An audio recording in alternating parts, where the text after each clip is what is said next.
The morning was unnaturally still, a silence so profound it felt alive, gnawing at my nerves and urging every instinct to run or hide. Sam and I lay in the damp grass under the brooding skies of New Hampshire, binoculars poised.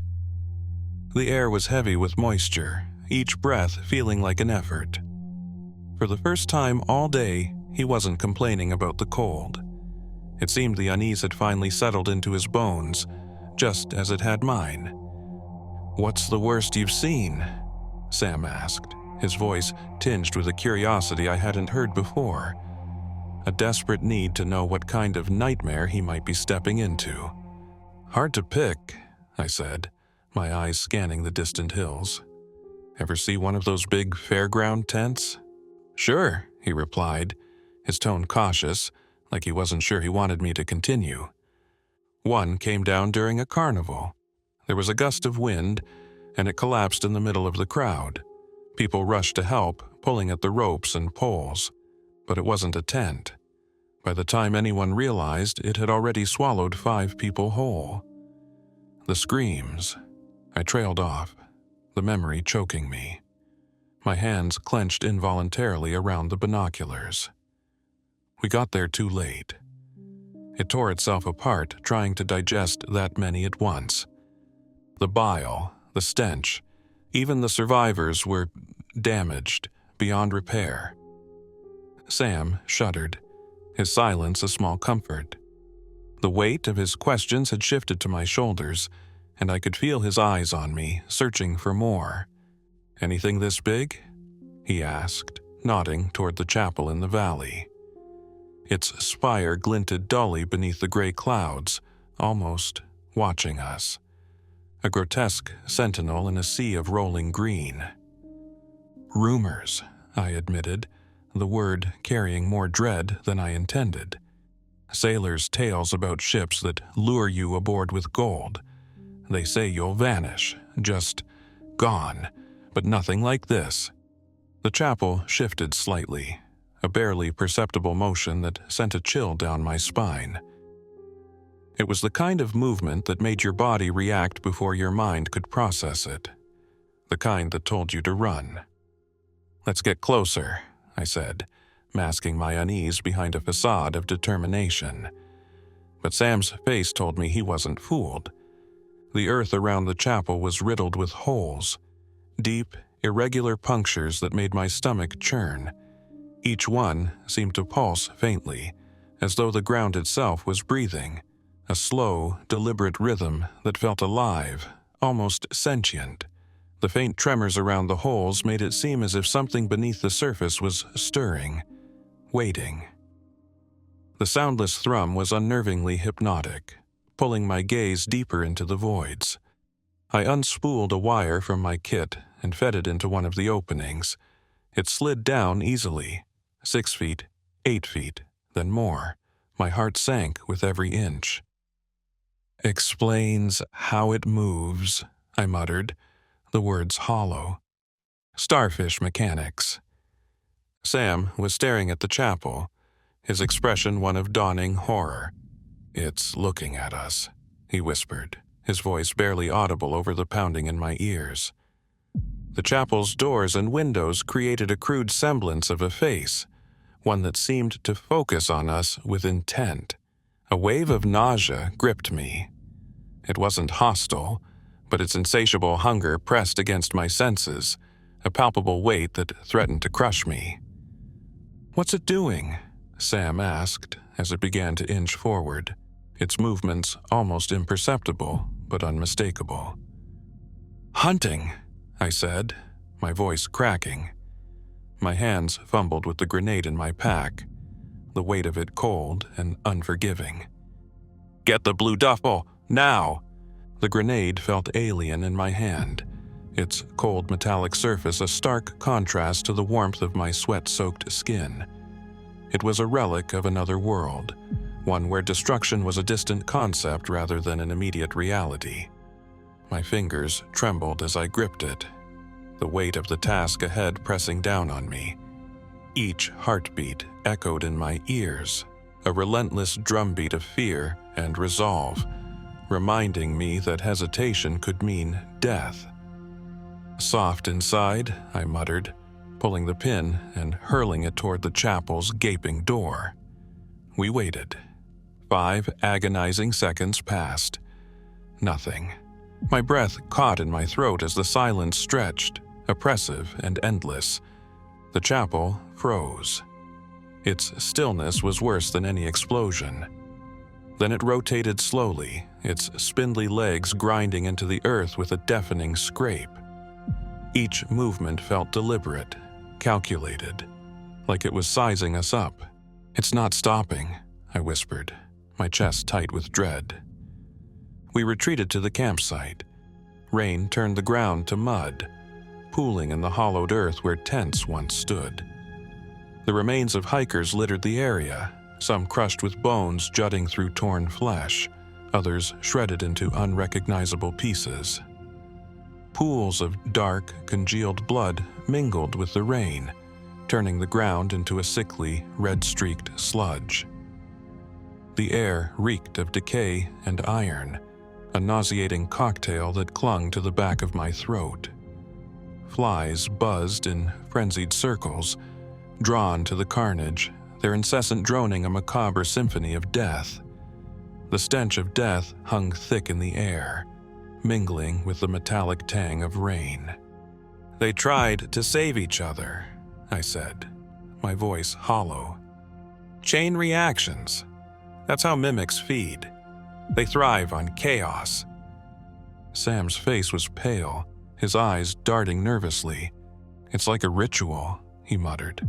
"No," I snapped, though my voice faltered. "It's hunger." But doubt crept in, unbidden. What if this one was different? What if it wasn't just hunger?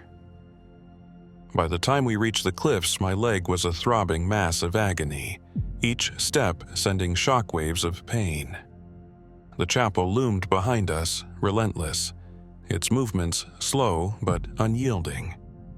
We had one shot, and I wasn't sure it would be enough. "We lure it over the edge," Sam panted, holding the last grenade. "Blow it mid-fall." It was chaos. The grenade detonated with a deafening roar and the chapel tumbled, its legs flailing as it crashed into the ravine below. The sound echoed for what felt like an eternity. Silence followed. For a moment, relief. Then I saw it. Tendrils of flesh wrapping around Sam's leg, pulsing and writhing. He screamed as the mimic's final act pulled him into the abyss. The chapel's doors slammed shut with a hollow finality, the sound reverberating in my skull. Months later, they found the chapel in a valley, motionless. I was debriefed endlessly, hailed as a survivor, but the reports haunted me. Fresh tracks led away from the site, fading into the mist. The sight lingered in my mind, a haunting reminder that it wasn't over. Each mark in the earth felt like a whisper of its persistence, a silent promise that it would find us again. I couldn't shake the feeling that the chapel's retreat was not a sign of defeat, but a calculated move, a predator biding its time. They called it a victory. I called it a warning. Some nights, when the wind howls, I swear I hear the creak of wooden beams and the faint scrape of legs in the distance. And always, always, Sam's final scream. It's still out there, watching, waiting, hungering.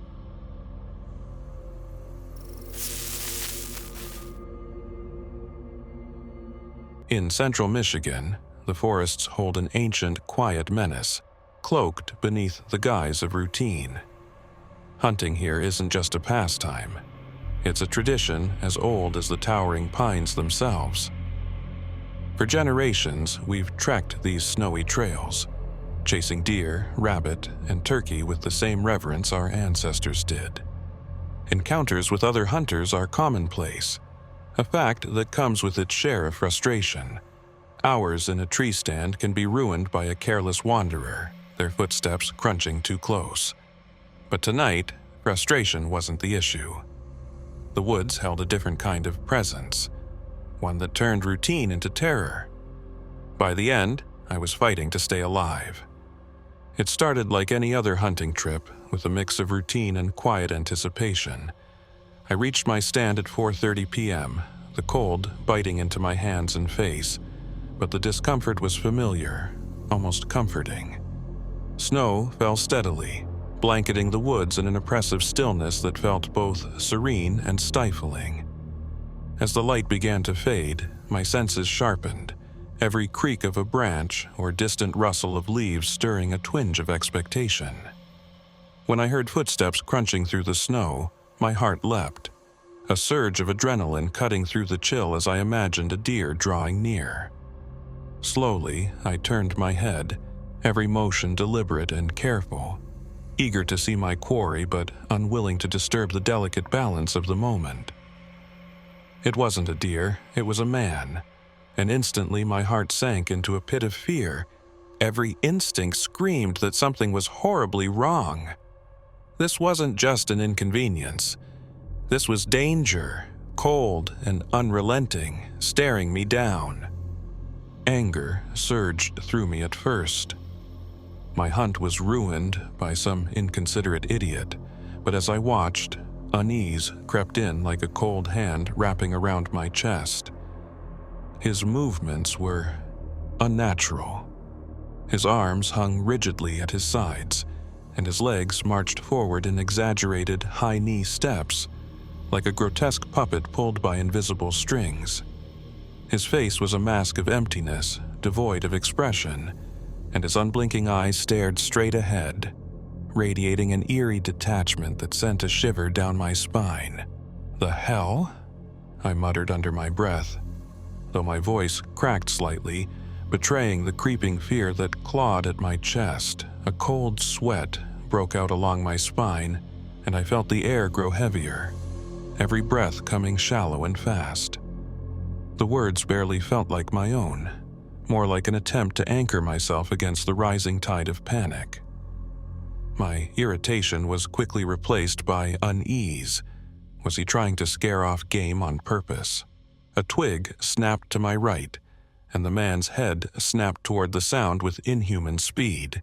Without warning, he sprinted toward the noise, moving so fast he seemed to blur. In less than 5 seconds, he had covered nearly 70 yards. He climbed a tree like a squirrel, his movements impossibly fluid and fast. A blood-curdling screech split the air. Some animal, a raccoon maybe, was being torn apart. I froze, my pulse pounding in my ears. Then silence. Absolute, oppressive silence. When I dared to open my eyes, dread gripped me as the man stood 20 feet away, staring intently at the snow. My footprints. A shiver coursed through me as his head tilted unnaturally, following the trail with slow, deliberate movements. Each step he took toward my stand felt like a countdown to doom, the weight of fear pressing harder with every inch he closed. When he finally stopped beneath the tree, my stomach knotted painfully. His face tilted upward, our eyes locking in a horrifying, silent exchange. The emptiness in his gaze made my breath hitch. There was no humanity there, only something cold and predatory. My chest tightened as he reached for the ladder, every fiber of my being screaming to move, to act. But I was paralyzed by sheer terror. Panic gripped me. My trembling hand slid to the pistol on my hip. If he climbed up, I'd have no choice but to defend myself. But just as he grabbed the first rung, a voice echoed through the trees. "Jim, I got one." The man froze, his head snapping toward the sound. Without hesitation, he dropped to the ground and bolted toward the voice with the same unnatural speed. Seizing my chance, I unhooked my harness and climbed down, adrenaline lending me speed. My truck wasn't far. I ran, my breath fogging in the cold air, every step a battle against the snow that sought to drag me down. I reached the truck and threw myself inside, locking the doors before I even caught my breath. The engine roared to life, and I gunned it down the icy road. I didn't stop until I hit the highway, my knuckles white on the steering wheel. Only then did I dare look back. the woods stood silent, cloaked in darkness. I didn't hunt again that season. The memory of that man, or whatever he was, haunts me, invading my thoughts every quiet moment. His blank, unfeeling stare and the unnatural way he moved play on an endless loop in my mind, like a dark specter I can't escape. Was he human? Some twisted predator? A ghost? The uncertainty gnaws at me, each unanswered question pulling me deeper into a pit of dread. I don't know the truth, and part of me is terrified to ever find out. Weeks later, I heard about a group of hunters gone missing in the same area. Their bodies were never found, but their equipment was discovered, scattered and torn, deep in the woods. I couldn't shake the feeling that the man from that night was responsible. One evening, I convinced myself it was all in my head, a trick of exhaustion and the cold. But as I drifted to sleep, I heard it. A soft crunch of snow outside my window. My breath hitched as shadows danced against the curtain, and then, clear as day, came a knock on the glass. My heart stopped as a familiar, unblinking face stared back at me. Just as quickly, it vanished, leaving behind only the sound of retreating footsteps. I don't know if it was real or a nightmare, but one thing is certain: I'll never feel safe in these woods again.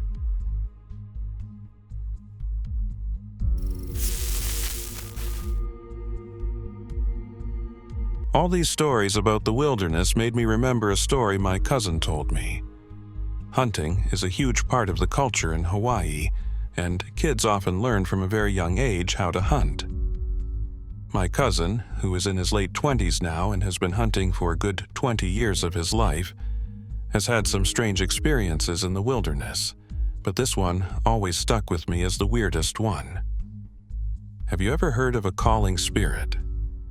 I'm sure they exist outside of Hawaii, but the gist is if you're somewhere like the woods, or you're alone somewhere, if you hear someone call your name, you do not answer. Bad things happen when you answer. I'm going to write the story like how he told it to me. I was around 8 years old when this happened, when I had just started going hunting. Me, my cousins, and my uncle went hunting one evening in Wailua. By the time we were done, we were about a mile away from our truck. It was about 9:00 p.m., and it was dark. My uncle said, "I'm going to go get the truck, you kids wait here." But my cousins wanted to go with my uncle. I said, "I'll wait right here. You come get me. I'm not walking." I was overwalking. My uncle was like, "You sure you want to wait alone?" I said, "Hell no, I'm not walking. I'll wait." So he said he would be back in half an hour with the truck. Not too long after they left, I heard something moving in the bushes. Then I heard my uncle's voice. "Hey, Kai, come on, let's go." I said, "Hell no, I'm not walking back." And then my uncle whistled. You know, when you're out playing with the other kids in the neighborhood and your dad whistles for you to come inside, and you know when you hear that whistle you better go fast? That's the kind of whistle it was. So I jumped up and started walking. My uncle was walking ahead of me. I couldn't see him in the bushes, but I could hear him because he's saying things like, "You don't want to listen, you're going to get in trouble." Then he said, "Come on, let's go down here." He wanted to go into the bushes, off the path. I knew something was wrong. I said, "But I thought we were going back to the truck." Just then, I saw headlights, back in the direction we started. And then I heard my uncle's stereo blasting, the only song he ever plays when he goes hunting. I start running. I take off, and something grabs my backpack. I fly my arms back, and I let whatever it was take my bag. I get to the truck, and my uncle asks, "Where's your stuff?" I point back to where I was and say, "I was following you." My uncle turns pale and yells, "Get in the car now!" I'm bawling. I'm scared. I know I messed up. I know you never answer when someone calls, but it sounded just like my uncle. He immediately took me to my other uncle, who blessed me. Till this day, when I go hunting, I never answer when anyone calls my name.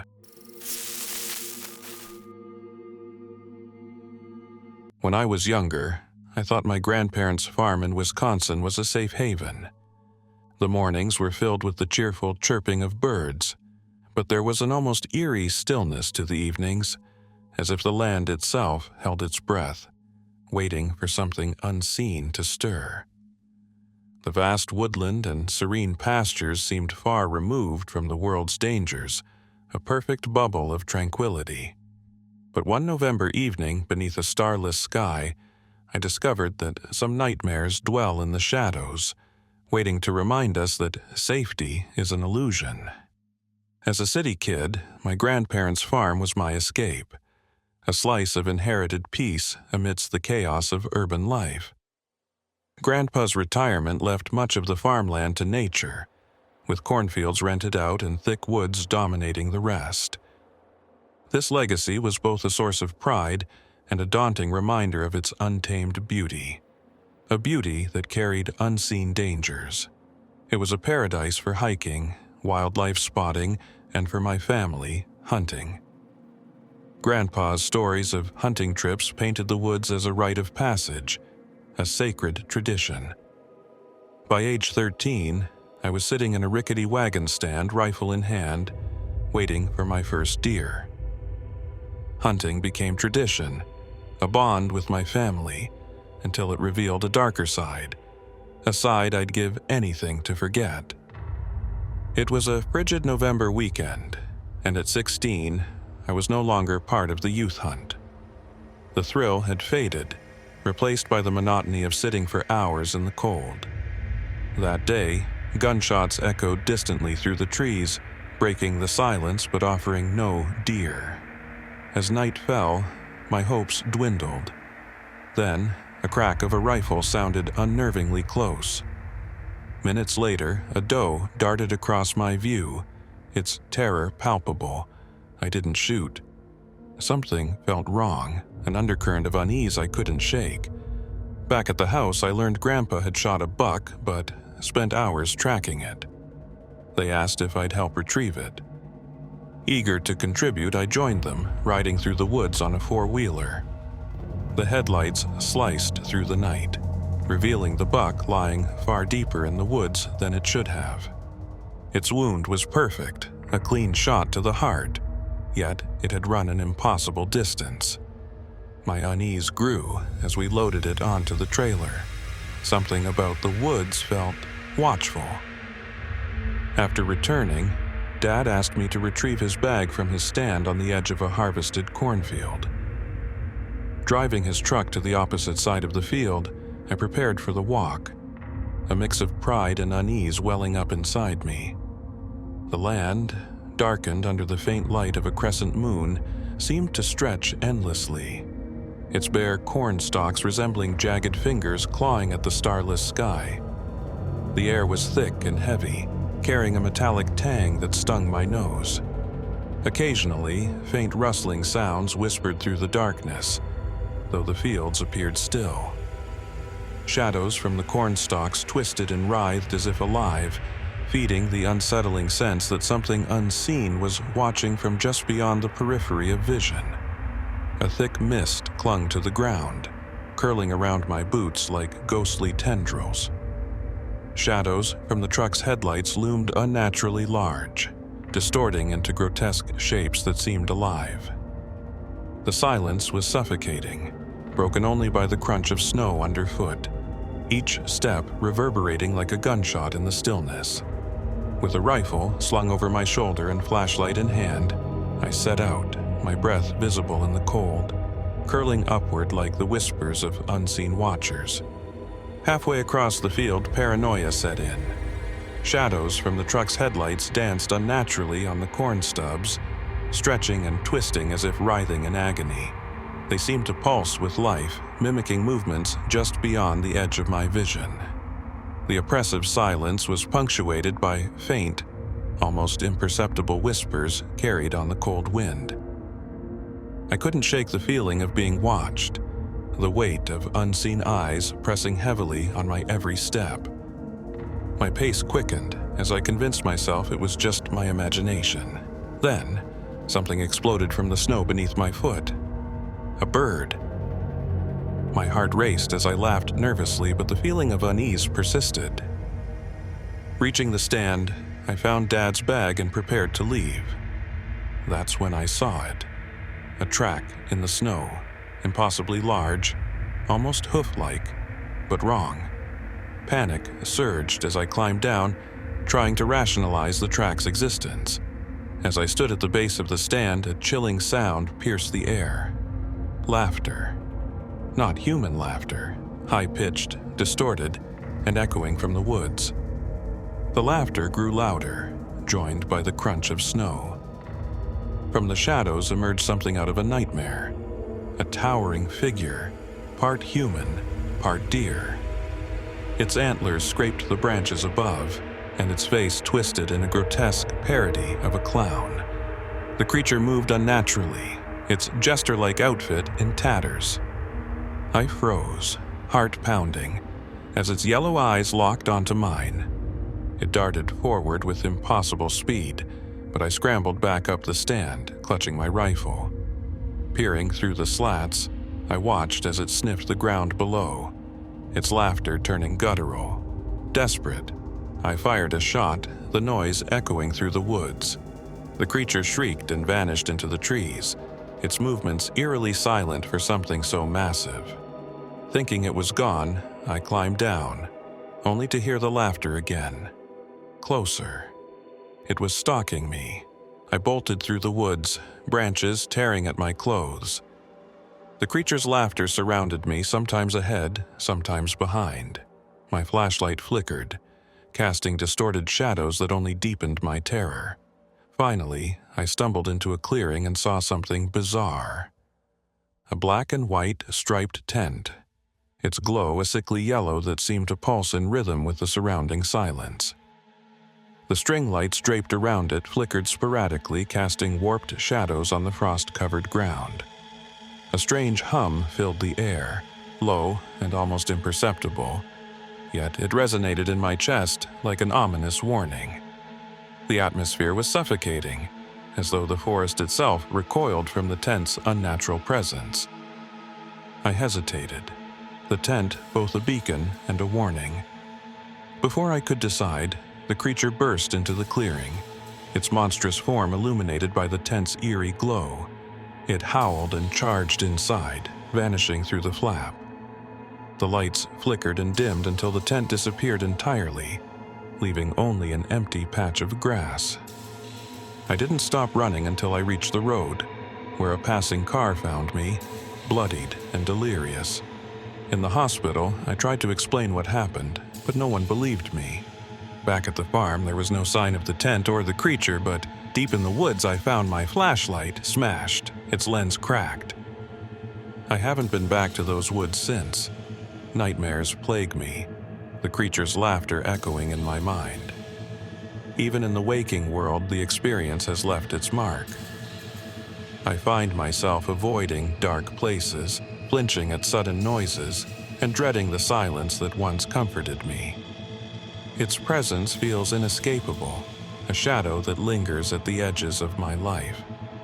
Sometimes, when I'm alone, I hear it faintly in the distance, as if it's still watching, waiting. If you ever find yourself in the Wisconsin woods and hear laughter, run, because it's out there and it's always hungry.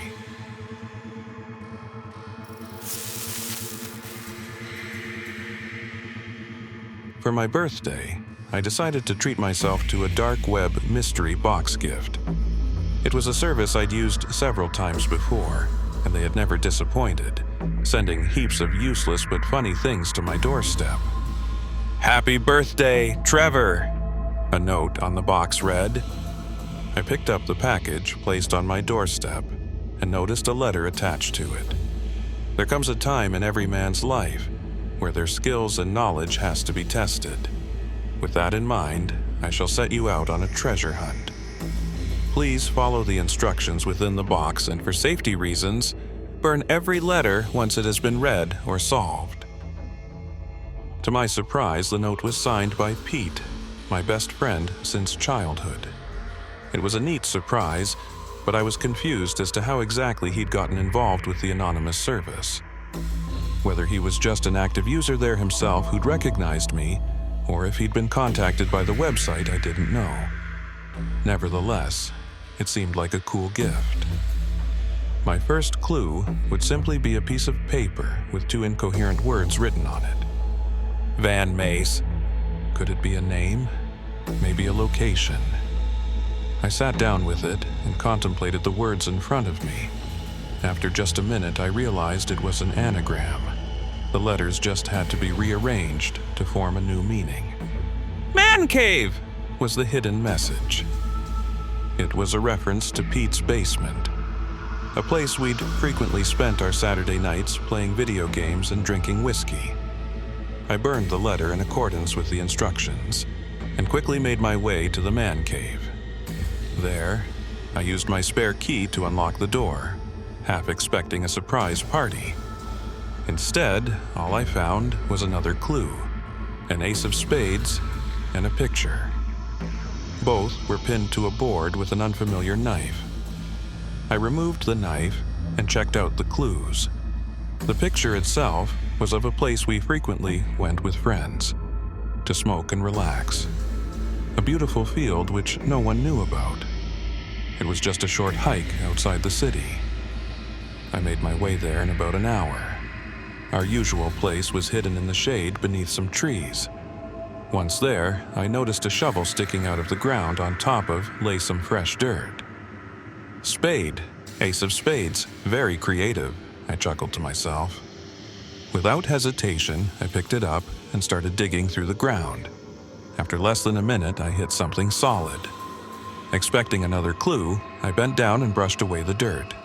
As I put my hand on the cold surface, I immediately retracted it in shock. It was Pete, buried under the dirt, dead from multiple stab wounds to his chest. In shock, I called the police, devastated by the loss of my best friend. While I waited, I sat down and tried to figure out what the hell had happened. That's when I realized that I had burned every note and that my fingerprints were all over the murder scene. From the strange knife in the basement to the key and the shovel itself used to bury him. I'd been set up.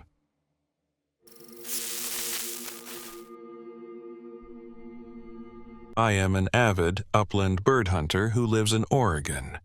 I have a Flushing dog I trained to hunt. An English setter, Reggie, who I take out most weekends of the hunting season to look for pheasant, quail, grouse, partridge, or ducks. For the last 3 years, the only meat I've eaten from mid-September through the end of January has been the birds my dog and I hunt, plus the elk or deer I usually bag in during archery season. It's something I've become pretty passionate about. 2 weekends ago was the end of quail, grouse, and partridge season, so I planned a day trip out to eastern Oregon. For those who don't know, most of Oregon is essentially a desert. The area between the Cascade Mountains and the Pacific is rainy and forested, and what most people think of when they picture Oregon. However, with the exception of a few small mountain ranges, 2/3 of the state east of the Cascades is just sagebrush, red rocks, and arid country for hundreds of miles to the Idaho border. While quite cold this time of the year, it's still amazingly beautiful, with literally millions of acres of public land where there's great bird hunting. I loaded Reggie and my gear in the truck early Saturday morning, several hours before sunrise, and set off. Just at first light, we got to a big, open river valley I've spent lots of time exploring, but this specific area was new to me.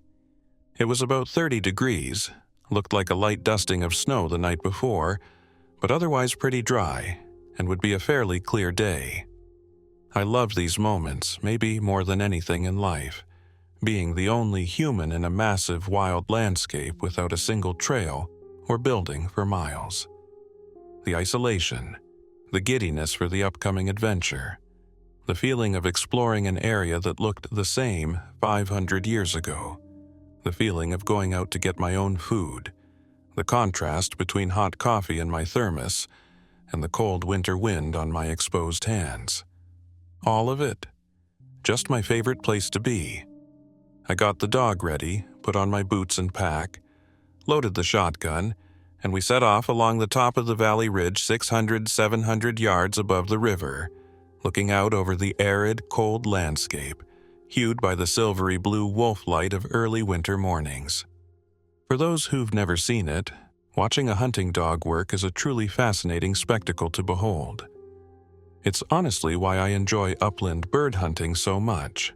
To me, watching a really good hunting dog actively hunt for wild game birds is honestly not that much different from watching a trained dolphin or sea lion at SeaWorld or something like that.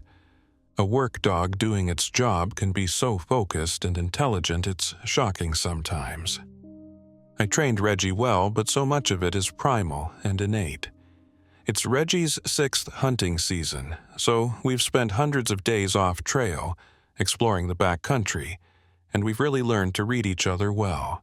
Coastal rainforests, high desert, alpine mountains, hardwood forests, farmland, swamps, marshes. We've adventured through it all together. If there's a game bird near, Reggie sells it. I can tell from how his tail moves, the frequency of sniffing, and the lateral angles of his turns.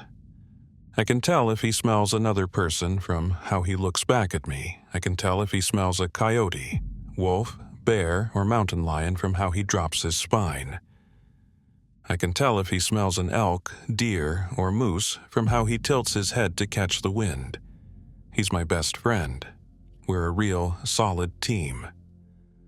About an hour after we started hiking along the valley ridge, we came to a gully that cut downhill through the ridge toward the river, which we'd have to cross. I picked a route down the steep rise to the dry, boulder-filled creek bed at the bottom of the gully, where a deer trail led back up the other side.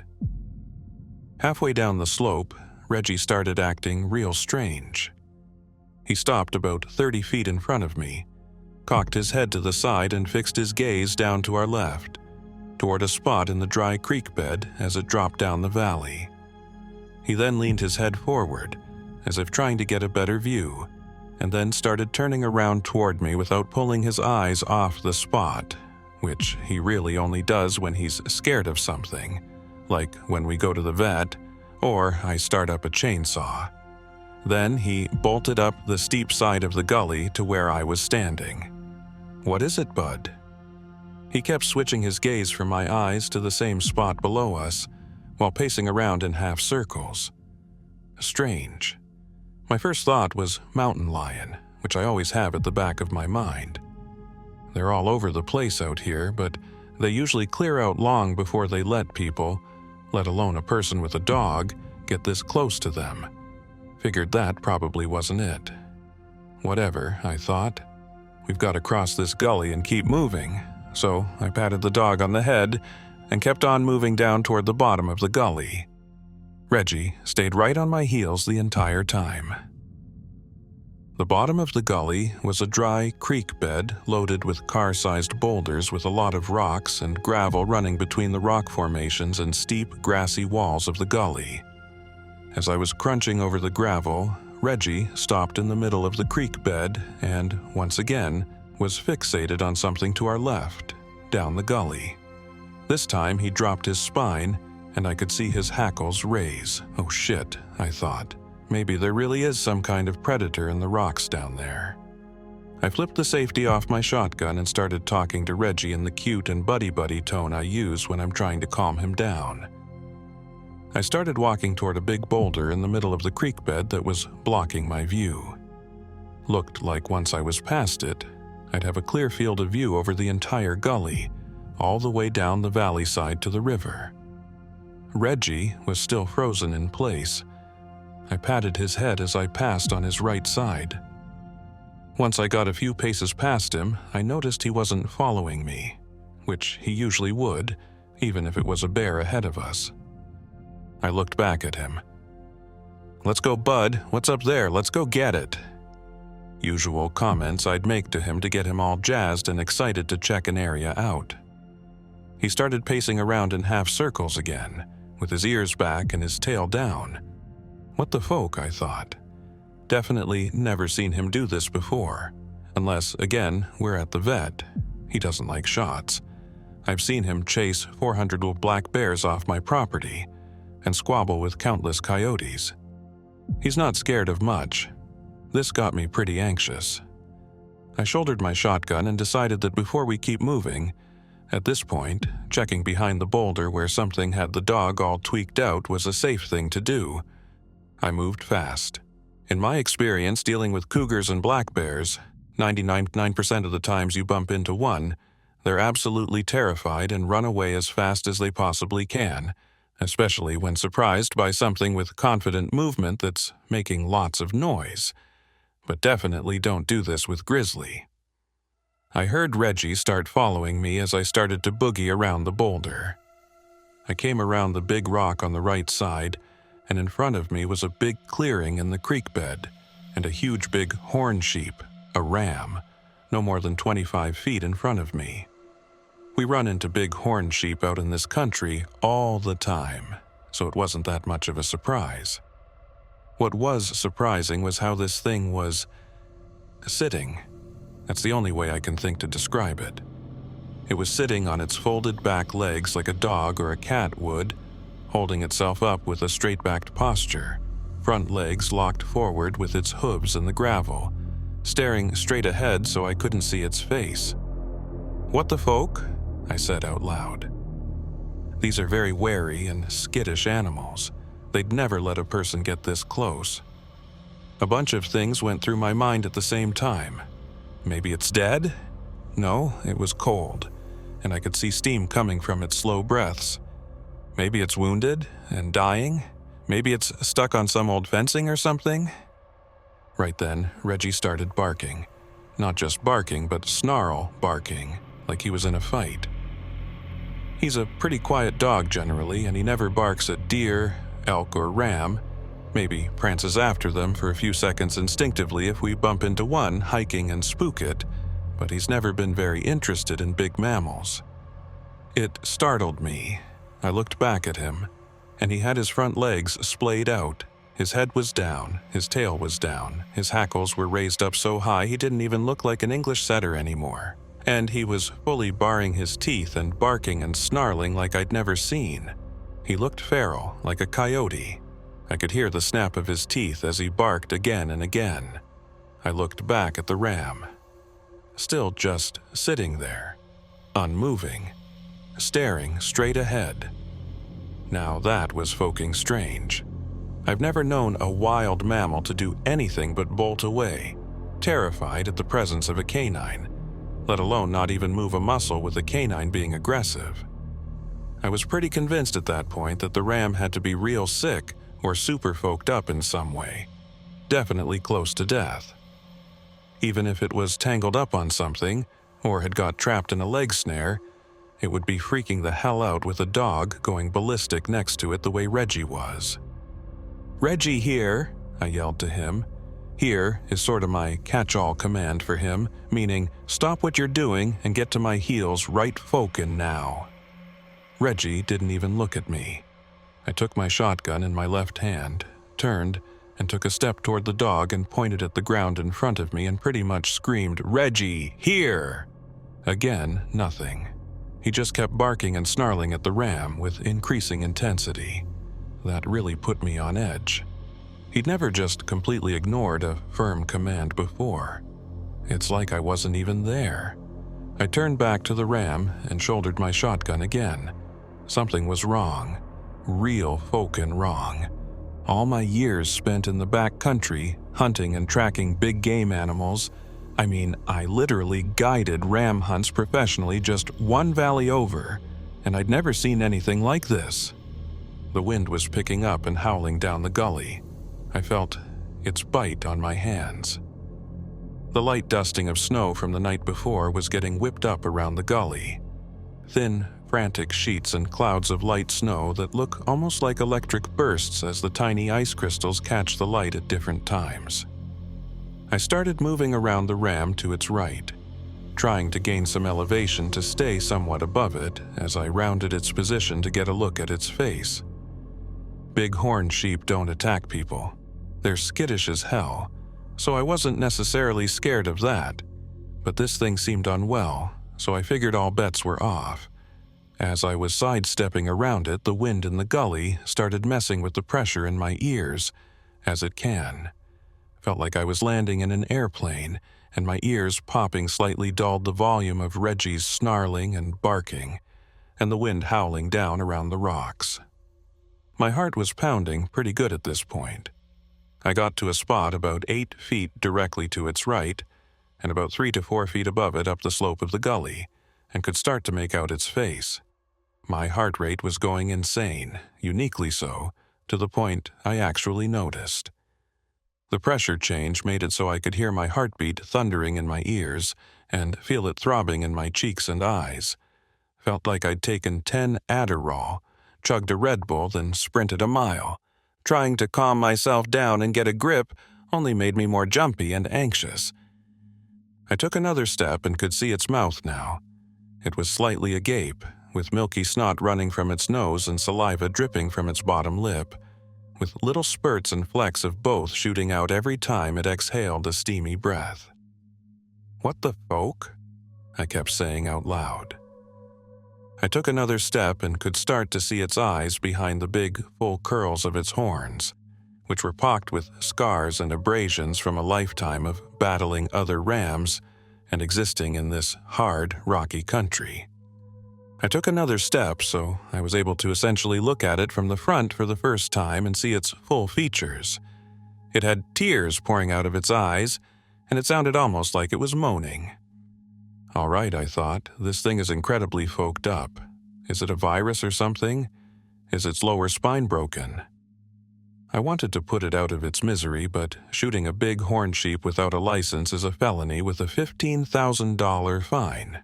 So I started thinking about hiking back and calling the fish and game officers.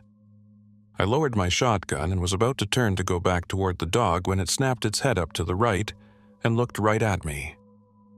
Until my last day alive, I will never forget that moment. All the wind was knocked out of me, or sucked out of me.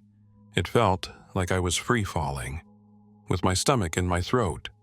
I couldn't move. I pissed myself, just straight up urinated in my pants, for the first time since I was a toddler.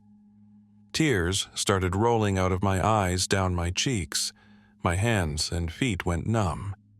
I didn't notice the dog move, but Reggie was suddenly right at my feet, with a strap from my backpack in his mouth, fiercely pulling on it as hard as he could, as though we were playing tug-of-war, yanking me back the way I'd come. But I couldn't move. I couldn't raise my shotgun. I couldn't look away from the ram. I was stuck. Then the ram started weeping. That's the only way I can describe it. Folking weeping. It didn't move its body, only its head, but it was whimpering and weeping like a folking person. Its facial features became very human. Its eyes bulged. Its bottom lip was quivering. It was whimpering out noises like it was trying to speak between sobs, while sucking in air sporadically like a crying child would. Then, unmistakably, it started speaking. Or, more like it started pleading. It only used a total of 3 different words, but they were unmistakable. Don't go. Don't go. Please don't go. Don't go. Don't go. Please don't go. Don't. It increased its intensity gradually from a whimpering pleading to a desperate screaming. I couldn't move. I couldn't breathe. I felt like I was going to throw up, or had already thrown up. After what felt like about 15 seconds, my dog finally yanked on my pack hard enough to get me to stumble, and I lost my footing. I couldn't move my leg to replace my foot, so I went down to one knee, then buckled forward down the slope, rolling onto a shoulder, and finally breaking my eye contact with the ram. The second I broke eye contact with that thing, I could breathe again, and the sensation of falling went away. Reggie was whining and barking now, right in my face, licking my cheek between barks, and snapping at the straps on my backpack's shoulder straps and yanking on me away from where I'd fallen. I pushed myself up on my palms and just screamed, "Go!" to the dog and grabbed my shotgun and half sprinted, half crawled up the hill out of the gully as fast as I could. The ram's screaming was getting louder. It started to hurt my ears. Reggie was ahead of me, stopping every 20 feet or so to look at me and bark toward the noise. I could see the dog was shaking like a leaf. The screaming started to turn into a single, unbroken roar that sounded half beast and half wind. The pressure in my head was so bad that a throbbing reddish blackness flooded my peripheral vision, and I could barely see. I just kept crawling and scrambling toward my dog's barking and eventually crossed the crest of the slope at the top of the gully and was on flat ground again atop the valley ridge. Right then, the roaring stopped. The wind died down, and I felt the pressure in my head give way. The darkness faded from my vision, and the light of the day filled the world again. I stood up and jogged a short distance until a thirst like I'd never felt came over me. I collapsed at the base of a rock outcropping and called Reggie over. I took probably 25 gulps of water out of my camelback. I realized I'd thrown up all over myself at some point while scrambling out of the gully, or maybe before, and had a few deep cuts in my palms and knuckles. Reggie was still shaking like he'd just come out of an ice bath, and whining as though he was hurt. I checked him for injuries, but he seemed all right, so I gave him some water and put an arm around him, trying to calm him down a bit. I wiped as much of the dirt and snow-caked vomit off my coat as I could with my bandana, while keeping an eye and a shotgun barrel trained on the crest of the gully, expecting with a deep dread to see ram horns slowly coming over the crest. But they didn't. After a minute or so, I got my shit together. I took another sip of water, stood up, and booked it the entire 3 miles or so back to the truck, jogging the entire way. As soon as I could see my truck, I fumbled my keys out of my coat pocket, unlocked it, and bolted straight for the driver's side door. I threw the dog into the passenger seat, the gun into the back seat, and piled in behind the wheel without even taking my pack off, fired her up, and tore down the dirt road much faster than was safe. I got to the highway and didn't stop until we were in my driveway. It's been 2 weeks since that day, and I still haven't been able to sleep a full night or talk to anyone about it. The hell would I tell people without them thinking I've lost my mind? Reggie has never liked sleeping in my bed before, but he's curled up as close as he can to me every night since. I have no way to rationally explain what happened out there. I have no clue what it was controlling or possessing that animal, but I know one thing. It felt like there was a person in that ram somewhere. It felt like a person's spirit was stuck in there and desperately wanted out. However, based on the way my dog was acting, I also got the feeling that if I did help it, I wouldn't have ever left that gully. I am sincerely terrified in a way I've never known possible.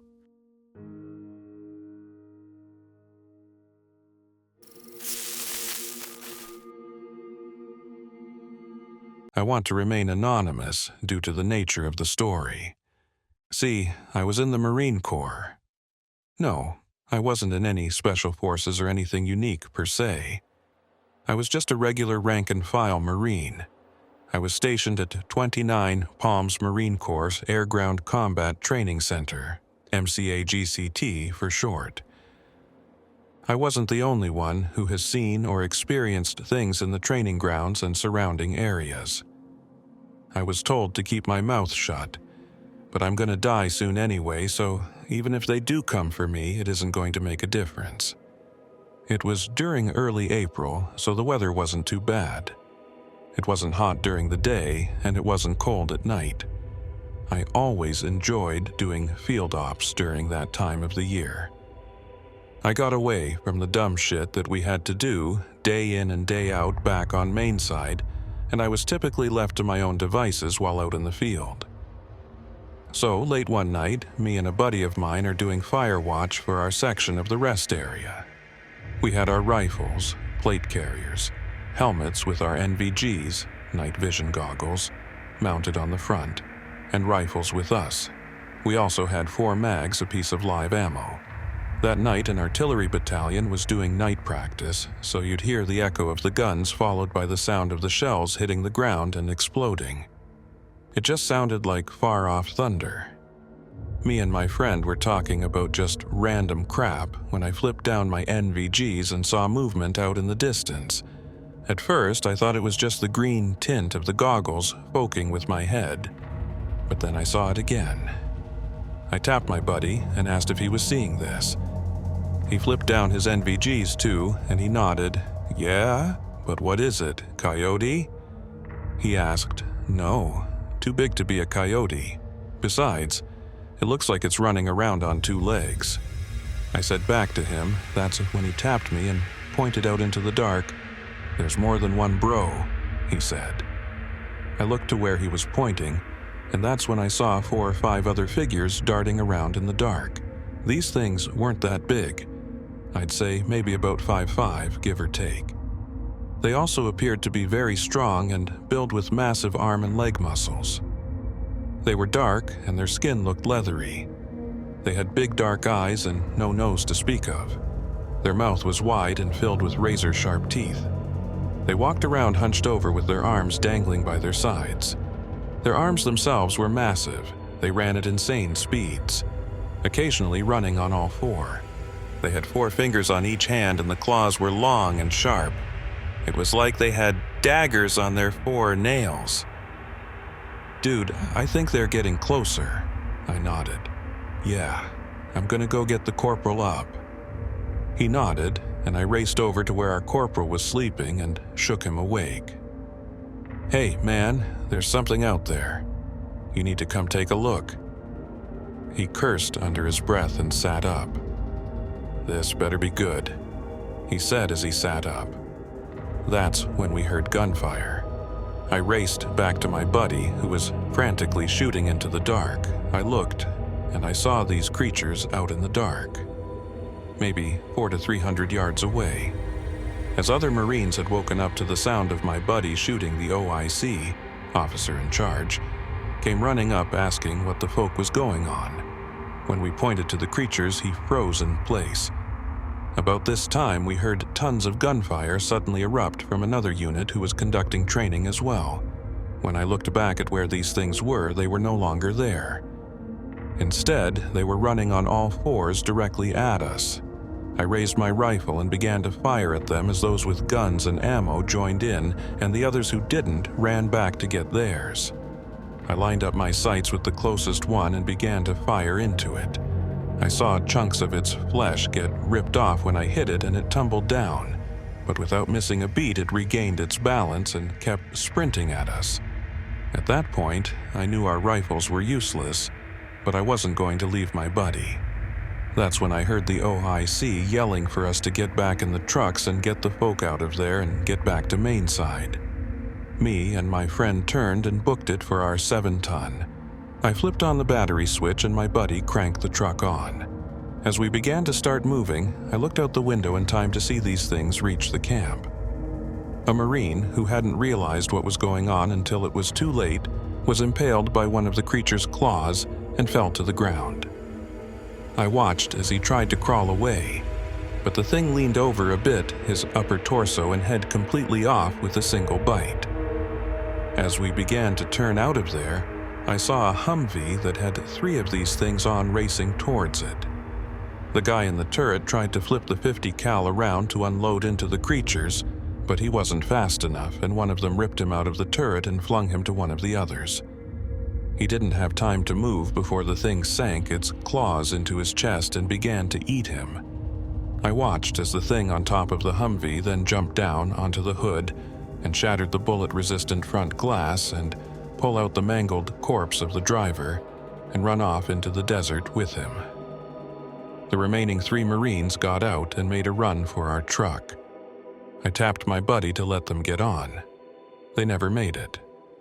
One by one, the things picked them off and ran off with them, their screams fading off into the desert. By the time we got back onto the main road back to Mainside and caught up with the rest of our unit, we noticed how active the night sky had become. There were helicopters everywhere with searchlights.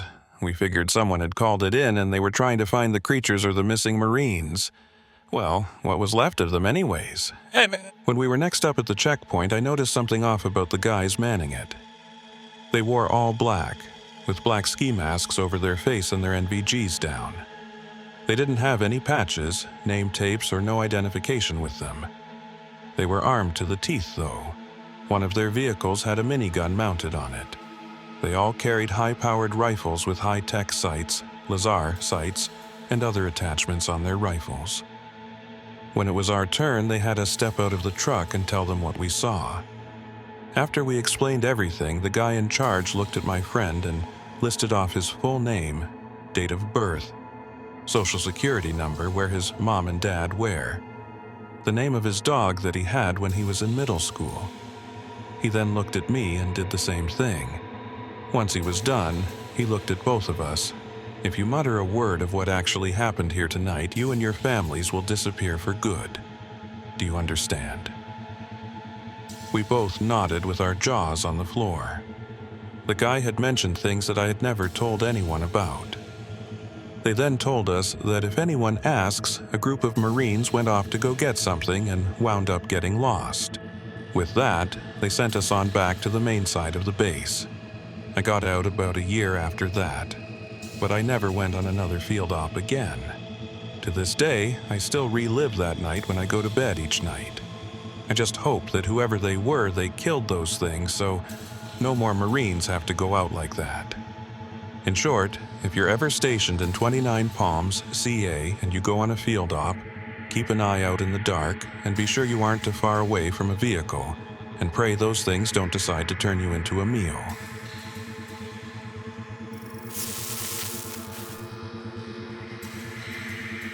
Going to have to lay down some context before I begin.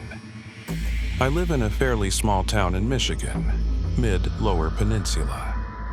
Generally speaking, the only things to do around here are drink, hunt, and cook meth. My mother broke up with her abusive boyfriend, so we had to find a new house pretty quick. Rent is pretty steep around here, and finding a place with 4 bedrooms and that allows pets is pretty hard to do. My mom's boss thankfully had a hunting cabin that he agreed to rent out to us on the cheap. If any of you have been in a hunting cabin, you'll know that what I was expecting was a pretty crappy place in the middle of the woods. Boy, was I wrong. His cabin was a 4-bedroom, 3-bathroom palace compared to where we were living before. Fully furnished basement to boot. The only bad news was no internet. I am on dial-up right now, and it freaking blows. This house is situated at the top of a hill, but it's not too steep. The front yard has a clearing in the front and a giant fenced-in area, probably around 2 acres, that was used for horses until the doctor's kids no longer wanted them. It's now overgrown with thick ferns and such. Beyond the pen is the tree line in front. The driveway continues on in that direction for about a half a mile until it reaches the road. To the left and right of the house is forest, and directly behind the house, 6 feet at most, is a dry riverbed and forest. Half the house is on these sort of stilts because of the hill going down into the riverbed. There's a wrap around deck above. It has a strange open feeling even though you're technically in the woods. Being slightly up above the trees from that far away lended to this as well. Now, because of the hill, half of the basement was underground, and half was not. There's a door that leads directly outside from the basement and a path to the garage. Half of the basement has no windows, because, that part was underground. And the half closest to the riverbed does, as it was, not underground. My room is on the side with windows. Gotta say, as a big nature lover, the view was spectacular. I could oftentimes see deer on the other side of the dip in the land, and one night I was woken up by a pack of coyotes howling just a few feet from me, the glass and blinds being the only thing between us. Pretty terrifying to be woken up by, but after a few seconds, I was able to enjoy the experience. My story begins a week ago, I wake up to a thud. Living in a house with 4 other people, these things can happen. So I didn't think anything of it. I just roll over and try to get back to sleep. A few minutes later, I hear another thud, this one coming from above me. Above me is the kitchen, as well as the wraparound deck. Someone must have needed a drink in the night, no biggie. Third thud comes from outside. I sit up in bed and try and see out the window through the blinds, but nothing seems out of the ordinary. Maybe 30 seconds goes by, and as I'm about to get back into bed, this thing lands in front of me. It was hard to see with only the moonlight, but I can tell you it was big and furry. It looked like a bear on its hind legs, but it was facing away from me. It walked away down into the riverbed and hunched over, disappearing from my sight. I can only see the top 2/3 or so of the riverbed. Before I can make up my mind whether I should scream or run, I see it. I see this thing's eyes. 2 big silver eyes, reflecting moonlight back at me. It carried a deer in its paws and dropped it down once it reached the top of the riverbed. This thing was maybe 4 feet from me. I was holding my breath, trying not to move an inch. It hunched over the deer and began to peck at it with its beak, ripping off bits of meat. 10-20 minutes must have gone by, just me watching this thing eat. As I'm considering whether or not I'll be standing here all night, my phone goes off. Text message, wonderful. Half the time I can't even get reception in my room, but it decides to work now. Its head snaps up and it lets out this shriek. It was both low-pitched and high-pitched at the same time, like 2 people were yelling in unison. Thankfully, the thing picked up what was left of its meal and ran off into the woods. I could hear doors slamming and people shouting above me. Now, to be honest, I didn't think anyone would believe me. I just told them it was coyotes again, and eventually everyone went back to sleep. I slept on the couch that night, and the next 3 nights as well. By the 4th night, my mother was acting concerned about me, and I didn't want to make her worry, so I decided to sleep in my room that night. Who knows, maybe I was still half asleep when all that happened and it was just a bear or something. This is what I told myself to try and get to sleep. 2 nights go by with no incident. Last night, however, I was not so lucky. No noises or anything, but I could just not shake the feeling that I was being watched. Like a chill up my spine, and I was fidgety. I looked towards my window to see 2 glowing eyes staring back at me. After what felt like an eternity, it made this sort of low, rumbling chirp noise, turned around and ran off into the woods. Needless to say, I slept on the couch. This morning I went out back to see if I could find any tracks or anything, and all I found was a haunch of meat near my window, which I bagged up and took to our dumpster. Now, I'm not sure if this thing was trying to be friendly or what, but I do know there's no way I'm going to find out. I'm typing this from my living room right now. Thankfully, I haven't heard anything unusual tonight, and the living room has blackout curtains, which are a godsend. I just hope it doesn't know how to work doors. They're all locked right now, but they can't stay locked all the time.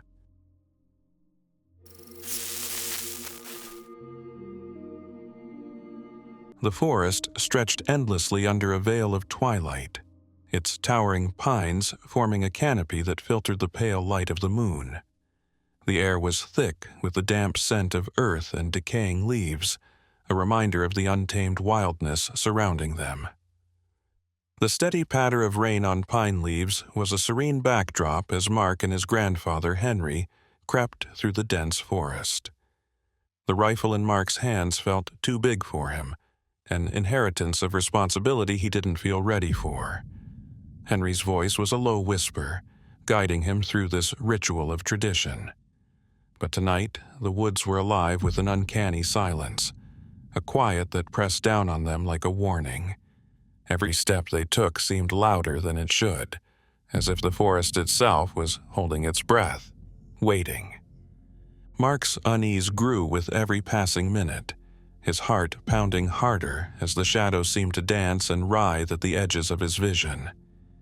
He adjusted the strap on his rifle with trembling fingers, each small sound it made feeling deafening in the unnatural stillness of the woods. The prickling sensation crawling up his spine was relentless, like icy needles piercing his skin. Henry glanced at him, his weathered face calm, but his eyes darting through the forest with a sharp intensity that belied his composed demeanor. "Focus, Mark," he whispered, his voice a steady anchor in the storm of fear that churned in Mark's chest. "You're safe as long as you stay alert." But Mark couldn't help the gnawing doubt twisting in his gut. The safety Henry promised felt fragile, like a brittle shell ready to crack at the slightest pressure. Each shadow seemed to stretch unnaturally long, their inky forms curling toward him like beckoning fingers. He kept his gaze fixed on Henry's broad back, but even his grandfather's steady movements felt less reassuring with each step. Mark's breath hitched as he imagined eyes watching them from the darkness, unseen but undeniably present, and his heart thudded painfully in his chest. Every rustle of leaves and snap of a distant branch felt like a warning, a sinister prelude to something closing in. The forest seemed to breathe, its air thickening with an unspoken menace that wrapped around Mark like an invisible grip. A cold sweat trickled down his spine, the clammy sensation making his hands shake as they clutched the rifle. The further they ventured, the more oppressive the atmosphere grew. The trees themselves seemed alive, their twisted forms leaning in as if to whisper secrets or scream warnings. Mark couldn't shake the feeling that they were intruders in a sacred place, one that loathed their presence and wanted them gone. Mark had joined his grandfather on countless hunting trips before, but this one was different. The woods felt wrong. Mark was a city boy through and through, the wilderness an alien world. Henry, a stoic man with decades of experience, was his anchor in these excursions. This was supposed to be a bonding trip, a lesson in survival. The air smelled of pine and damp earth, but there was something bitter beneath it, something metallic that tickled Mark's throat. He tried to focus on the task at hand, but his thoughts kept drifting back to the strange dreams he'd had the night before. Dreams of twisting trees and eyes watching from the darkness. Each detail of the dream came back sharper now. The whispers in a language he didn't understand, the feeling of being followed, and the shadow that loomed ever closer. They tracked a pair of deer, Mark's eyes darting between his grandfather and the shadowed undergrowth. Henry whispered instructions, his tone calm yet commanding. "Stay low, move past the bush, line up your shot," he murmured. Mark's grip tightened on the rifle as he adjusted his position, but the forest's silence wasn't natural. It was oppressive, each rustle of leaves a sharp dagger in the quiet. And then the deer appeared, their heads snapping up as if sensing something unseen. Their movements were jerky, unnatural, and Mark swore he saw their eyes glimmer with a strange, almost human intelligence. He swallowed hard, the taste of fear bitter on his tongue. Mark hesitated. "Grandpa, something's not right with them," he whispered. Henry frowned, but didn't take his eyes off the deer. "They're just spooked," he said, but his tone lacked its usual certainty. "Take the shot." Mark's shot missed, echoing through the forest like a warning bell. The deer bolted, but not toward safety. They charged back, straight at Mark and Henry, eyes wide with terror. Henry shoved Mark to the ground just as the deer vaulted over them. "What in hell spooked them like that?"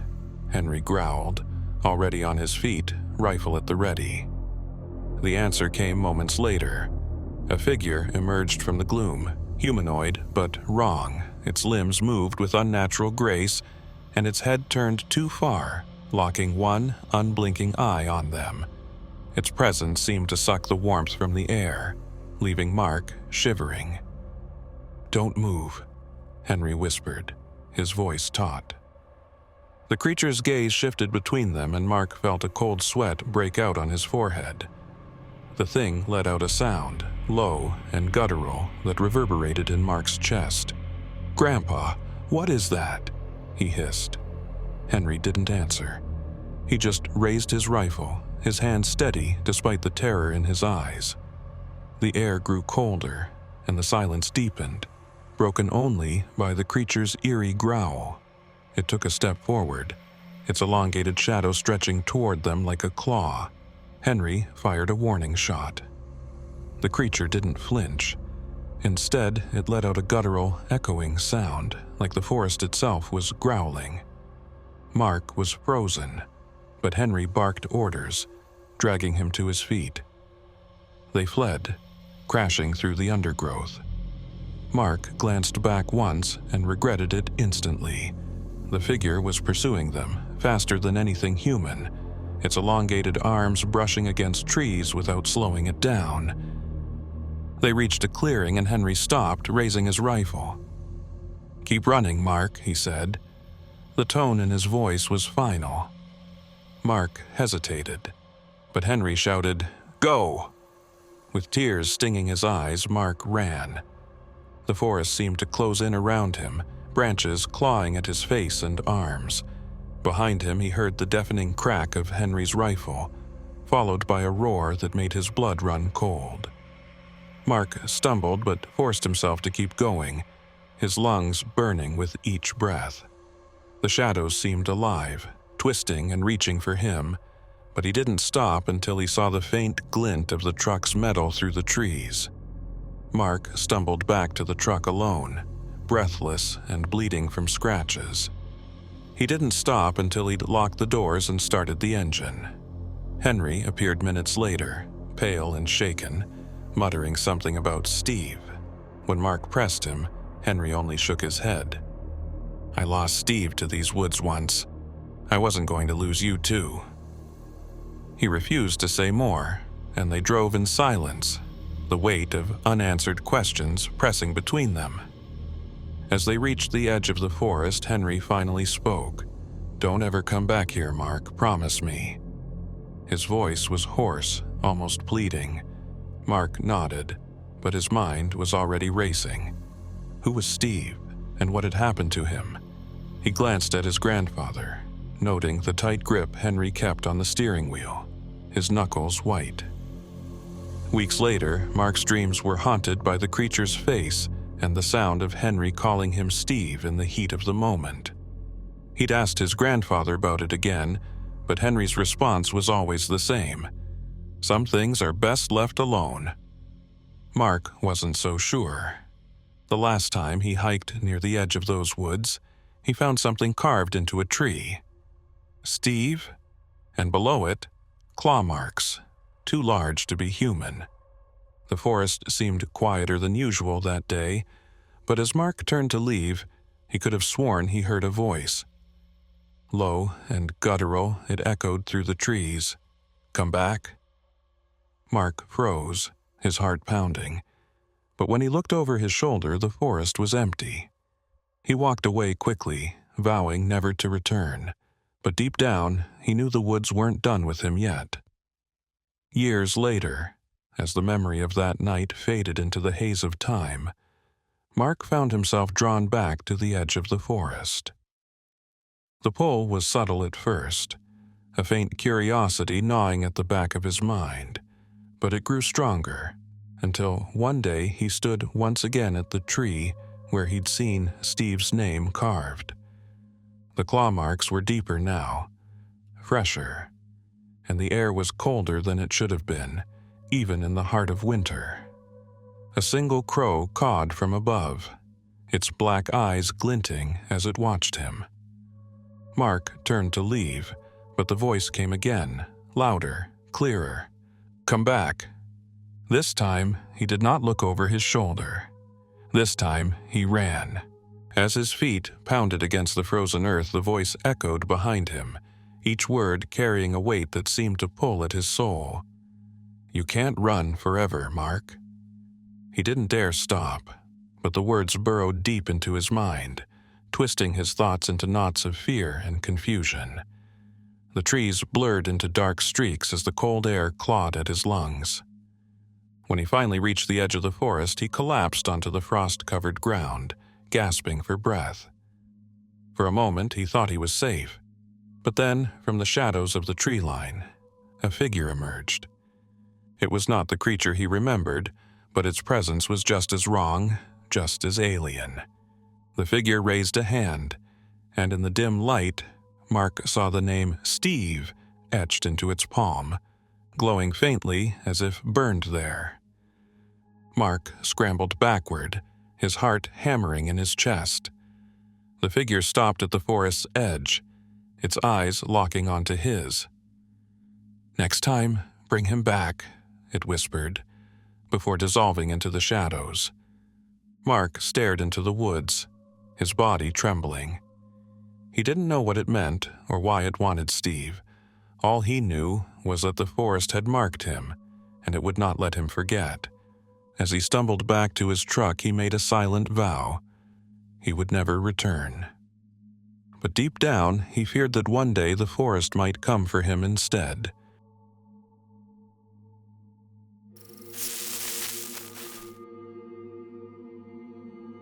All right, let's get one thing straight. I don't believe in ghosts. I don't believe in the Easter Bunny. And I sure as hell don't believe in any wooden people. At the murky forest's outer edge, Tom McCann cleared his throat. He waited until me and Dad stopped and faced him head-on, then added, "But I've got a crew sitting with their thumbs stuck firmly up their arses because there's fairy tale monsters running around out here, so I'm stuck playing your stupid game. Congratulations." My father said, "Mr. McCann, I know you think I'm crazy, or a con man, or probably both, but I'm telling you this one final time. It's not too late to take a bath on whatever money you might lose and find another project." Our employer was a muscular man with an even tan, dressed in a tracksuit and white trainers. He wore a large Rolex which caught the moonlight every time he scratched his thick utility pole neck. "Are you about done?" "I am." "Good. You want to get paid tonight?" "It would sure be nice." "Then shut the hell up and do what I hired you to do." "Fair enough," my father replied. He grabbed 2 flashlights from his pack and tossed one in my direction. I caught it, a lump already rising in my throat. A maze of warped, crooked trees lay before us, their skeletal boughs thrust together like sweeping arms. I'd never even seen a wooden person before. I didn't yet know whether I'd have the courage to face one down. My greatest fear, back then, was disappointing my old man. Dad guided us along where spaces occurred naturally until, a dozen or so paces into the forest, the foliage thinned out. Over his shoulder, he said, "So, tell me, Mr. McCann, isn't Redburn a National Heritage Site? I'm surprised you got permission to bulldoze the place. Is that how you're gonna fix this problem? Show these tree people I've got the right paperwork?" "I was just curious. You're not the first visitor who tried buying up land for cheap." Our employer rolled his eyes. "Well, Patrick, the simple fact is this new development is gonna be the magnet that attracts opportunity. The suits are scared of eco-warriors who cry on Facebook, sure, but they also know everything I touch turns to gold." "Didn't the Wildlife Trust try to stop you?" "Of course they did. Luckily, I don't believe in no's." "Huh, that's funny. I could have sworn the judge said no to your appeal about the recovery order. You had to hand over, 19 apartments. Those fraud charges were about as legitimate as your little wooden friends," Tom hissed, his voice bitter. Upset, this outsider was belittling our beliefs. I clenched my jaw tight. Dad, however, just chuckled. The skeptic couldn't rile him up. Not my father, unshakable as an oak tree, tall and rangy with a shock of graying hair and a blind, straight nose, same as mine. He said, "If you don't believe this crap, why come begging me for help?" 2 things. 1, I came asking for help. And 2, I'm no mug. I've seen this scam before. You locals make up fairy tales and scream cultural heritage. Air quotes accompanied those words to extort the evil entrepreneur from the big city. Well, fair warning. If I don't see some supernatural shit tonight, you aren't getting a single cent from me. Sound reasonable? Sure does. Fair warning, though. I'd strongly advise not letting any wooden person touch you. Oh, gee, I'll try. Mr. McCann looked down his nose at me. Ronan, was it? What age are you, Ronan? I'm 12, I said. 12, huh? And is that old enough to come ghost hunting? Ronan can take care of himself, Dad answered. My face flushed with pleasure at the compliment. Besides, there's things he needs to learn. The trail twisted 3 times, carrying us through marshy grass, alongside a narrow stream, deeper and deeper into the gloom. From out amongst the endless darkness, I could hear the crunch of dead leaves, the snap of rotten wood. Above the canopy, where we could see it, the moon drifted in and out from behind thick, billowing clouds, and my electrified nerves jumped at every cry of a tiny animal, barely audible beneath the trees whispering in the breeze. Well, Mr. McCann said, after a minute of silence. Well, what? Dad asked. Isn't this the part where you tell me about the tree pixies? I thought you didn't believe in this stuff. I don't. But I'm not having the crew rock up tomorrow and say you didn't do the right magic tap dance to cleanse the evil spirits. What do you know about them already? I know they're keeping me from stream-rolling this shithole. Dad ducked beneath a bough. Is that all? They kill children who wander through the forest late at night. Blah, blah, blah. It's your boilerplate urban. Before the Baron could finish, a mouse scurried out from beneath a downed log. He yelped, hopping from one foot to the other, a little foxtrot, and got to work trying to stomp the little critter, who moved way too fast. Without looking back, Dad said, "Don't worry. I've seen braver men than you jump out of their skin out here." Despite the pent-up anxiety, I chuckled. My father was enjoying this a lot. Mr. McCann muttered something too low to hear. Well, the kid thing's partly true, Dad said on the far side of a nestle of ferns. What they actually do is, his voice trailed off there. You know what? It's too spooky. We don't want Tom running off without any evidence, do we, Ronan? Stop milking it and tell the bloody story. Dad's beam of light swept across the ground in low arcs. Ronan, you want to take this one? Around us, trees closed in from every angle. As we bullied our way along, our cheeks and arms were gouged by the lacings of sharp branches. It felt like the forest kept reaching out, placing hands on us. Almost against my will, I found myself admiring their resemblance to hideously elongated figures. Side by side with the developer, I cleared my throat. The wooden people are like us, or, well, some are. Others not so much. Do you know what a doppelganger is? No, he said, his voice dripping with sarcasm. A doppelganger is... He's joking, Ronan, Dad said, as he pushed through more scratching bracken. Beyond it, there lay an ocean of leaves choked in darkness. I said, oh, so there's this colony of wooden people who live out here in wooden towns. In the old days, they stayed away from us, and we stayed away from them. People didn't worry about them, like hurricanes. If you lived somewhere that gets a lot of hurricanes, you'd probably think about them. But in Ireland, we've never had a hurricane because it's not a warm, tropical climate, so we don't worry about them. It was the same with wooden people. It was hard to stumble across them. But then we started building cities and railways and stuff. That meant their homes kept getting destroyed. So they started moving around. But then we started building more stuff, so... Through a narrow gap, I glimpsed movement and hesitated. A chilly draft sent dead leaves scattering across my boots. Mr. McCann said, "Let me guess. Soon they had so little space they got angry and attacked?" Well, no. First, they tried to explain their problem. "Oh, so our wooden friends speak English. They're like those talking trees in Game of Thrones, are they?" He went and stood beside a nearby birch, pressed his mouth up against a large hollow in its bulbous trunk, and said, "Hey Treebeard, you awake? Mind if I bulldoze this place?" The entrepreneur faced us, grinning, those porcelain teeth prominent against the gloom. "Well, what do you know? He said it's completely fine."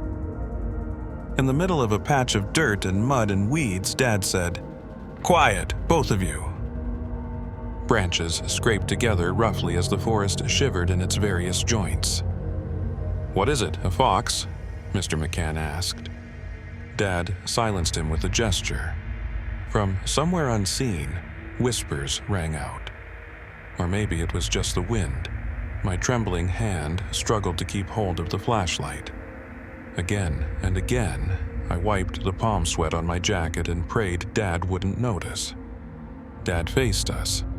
"Ronan, you stay here with Mr. McCann. I'm gonna—" "Oh no," the cynic fired back.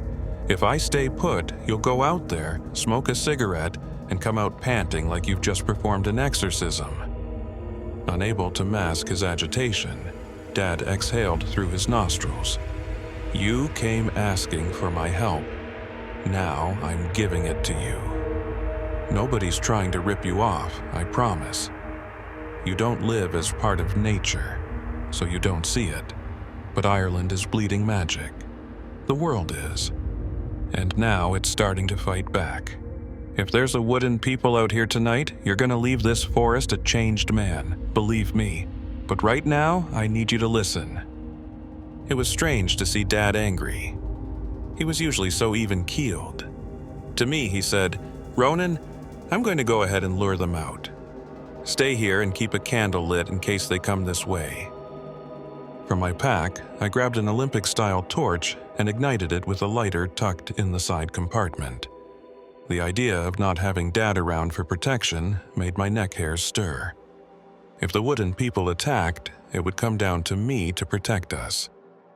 My father said, "Remember, Mr. McCann, whatever happens, don't let them touch you."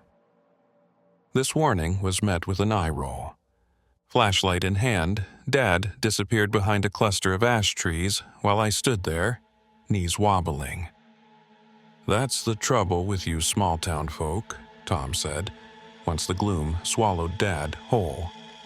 "All these superstitions. This development could be a great opportunity, more tax revenue, more jobs, but instead you run around scared of things going bump in the night." "They're not superstitions," I snapped more forcefully than intended. "And besides, even if they were, animals live here too.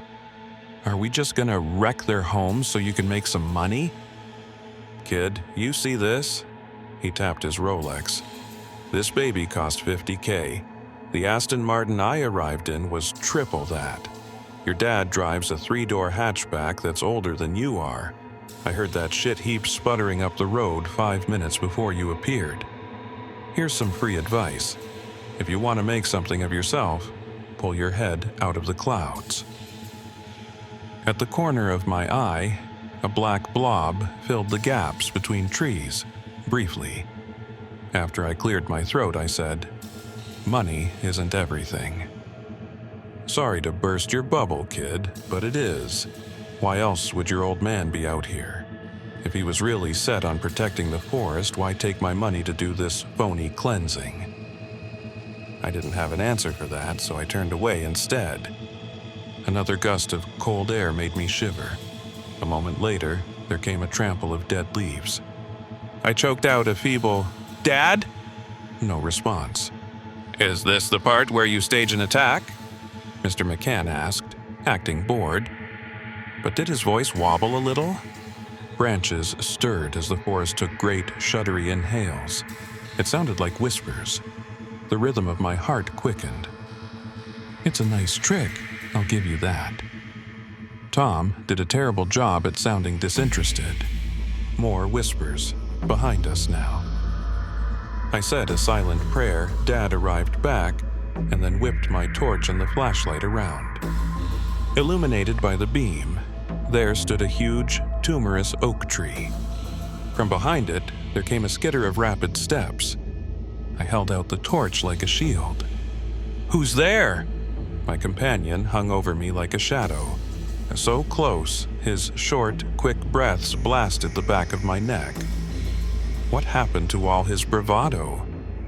Barely detectable, even with the light, the tree inhaled, exhaled. I stood absolutely still, weapon raised and shaking. "See?" Mr. McCann stuttered.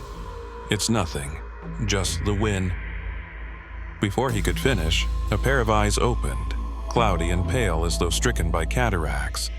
Pressed against the tree, a face peered back at us, like a mask made from living bark, and smiled.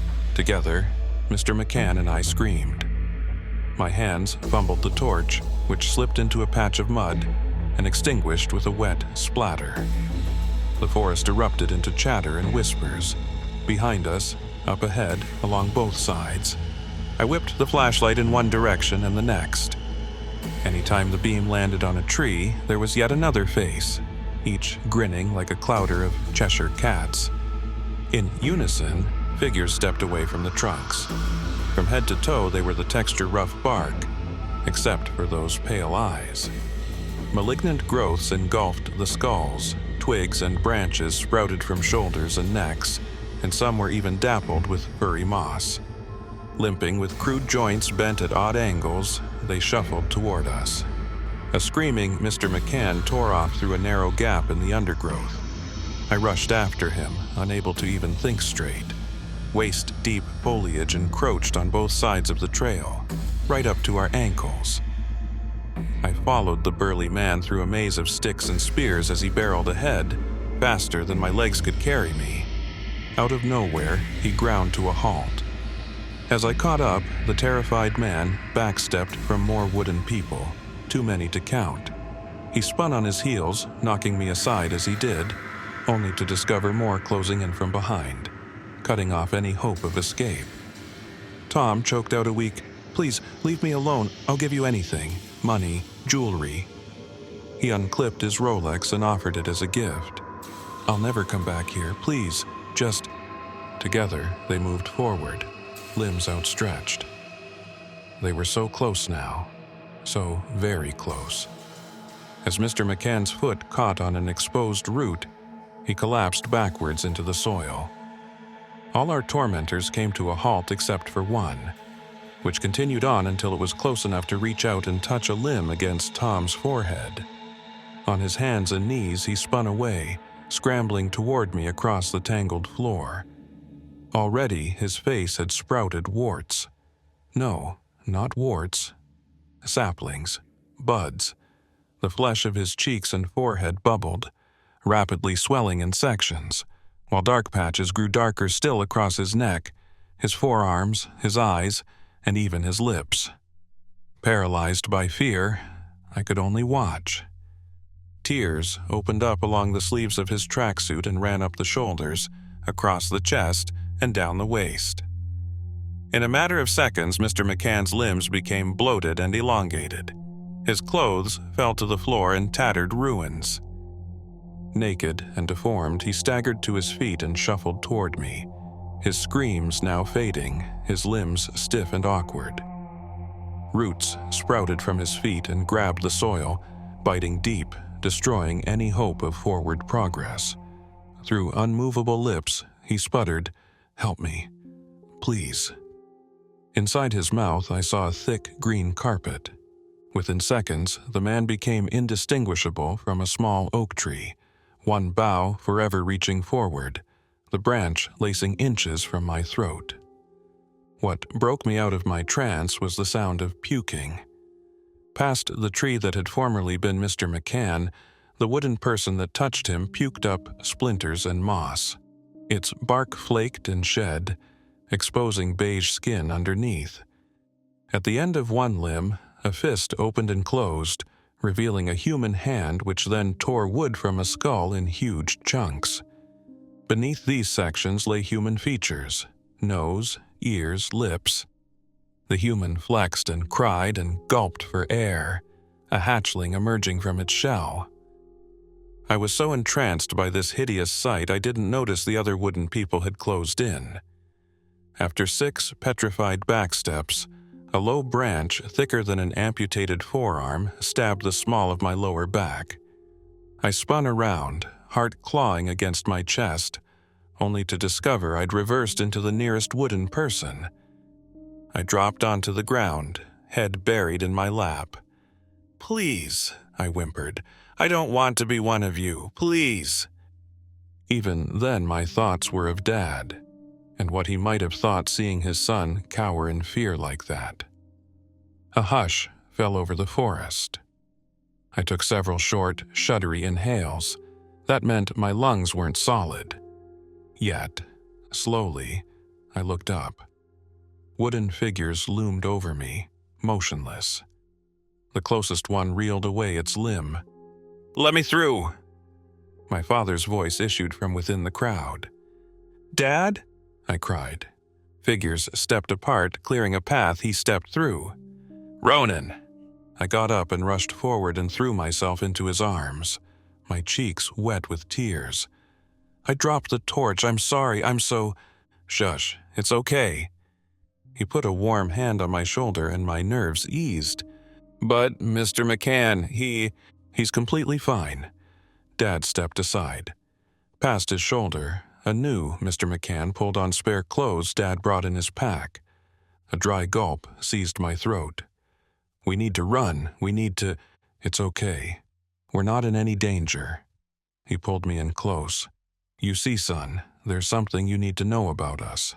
About how I know so much about this place. You and I, Ronan, we were among the first. Years ago, before you were old enough to even remember, our people realized we needed a way to protect ourselves, so I volunteered to go speak with the humans, but they wouldn't listen. So now we're pushing back, against those who want to destroy our home. We're wooden people?" Dad squeezed my hand. "But what'll happen to Mr. McCann?" He gestured toward the tree that was once the real estate mogul. Any hiker who stumbled across it maybe would have made a casual remark about the vaguely human form, the warped portion of bow-shaped vaguely like screaming face, forever etched in terror. You could practically hear the silent scream. Tom McCann, the new Tom McCann, grabbed the discarded Rolex from the dirt and brushed it clean. He gave me a little smile and then clasped the watch around his wrist. I squeezed Dad's hand even harder. "But couldn't we have helped him? We could have explained." He shook his head. "If we transformed 100 Tom McCanns, 100 more would just pop up. We need to replace them, son. All of them, the humans. It's like I said, the world is bleeding magic, and these flesh bags, they never learn. So, we're taking over. Not just here, but everywhere. England, Germany, Spain, America." He kneeled down, brought himself eye level with me. "Are you ready, son? Will you help us protect this world?" I brushed away my tears, a new hardness in my stomach. "I will, Dad, I will."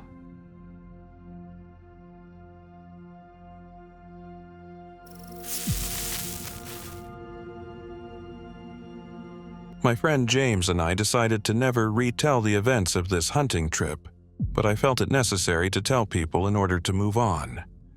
I have spoken with him, and he reluctantly agreed that it wouldn't hurt. I am going to be heavy on the detail, in case any of you guys pick something up. Just know I changed our names, but no one else's. I had recently quit my job and started doing a course. I was sick of my job at the time and wanted to study and get a proper formal qualification, as I never went to university and kicked myself for it. My friend James is a small business owner that is somewhat seasonal, so he had time during the winter. I was on a break from the private college who shut down twice a year, So we decided that since neither of us had shot a deer that year, and we would try to fill our freezer with venison in our downtime.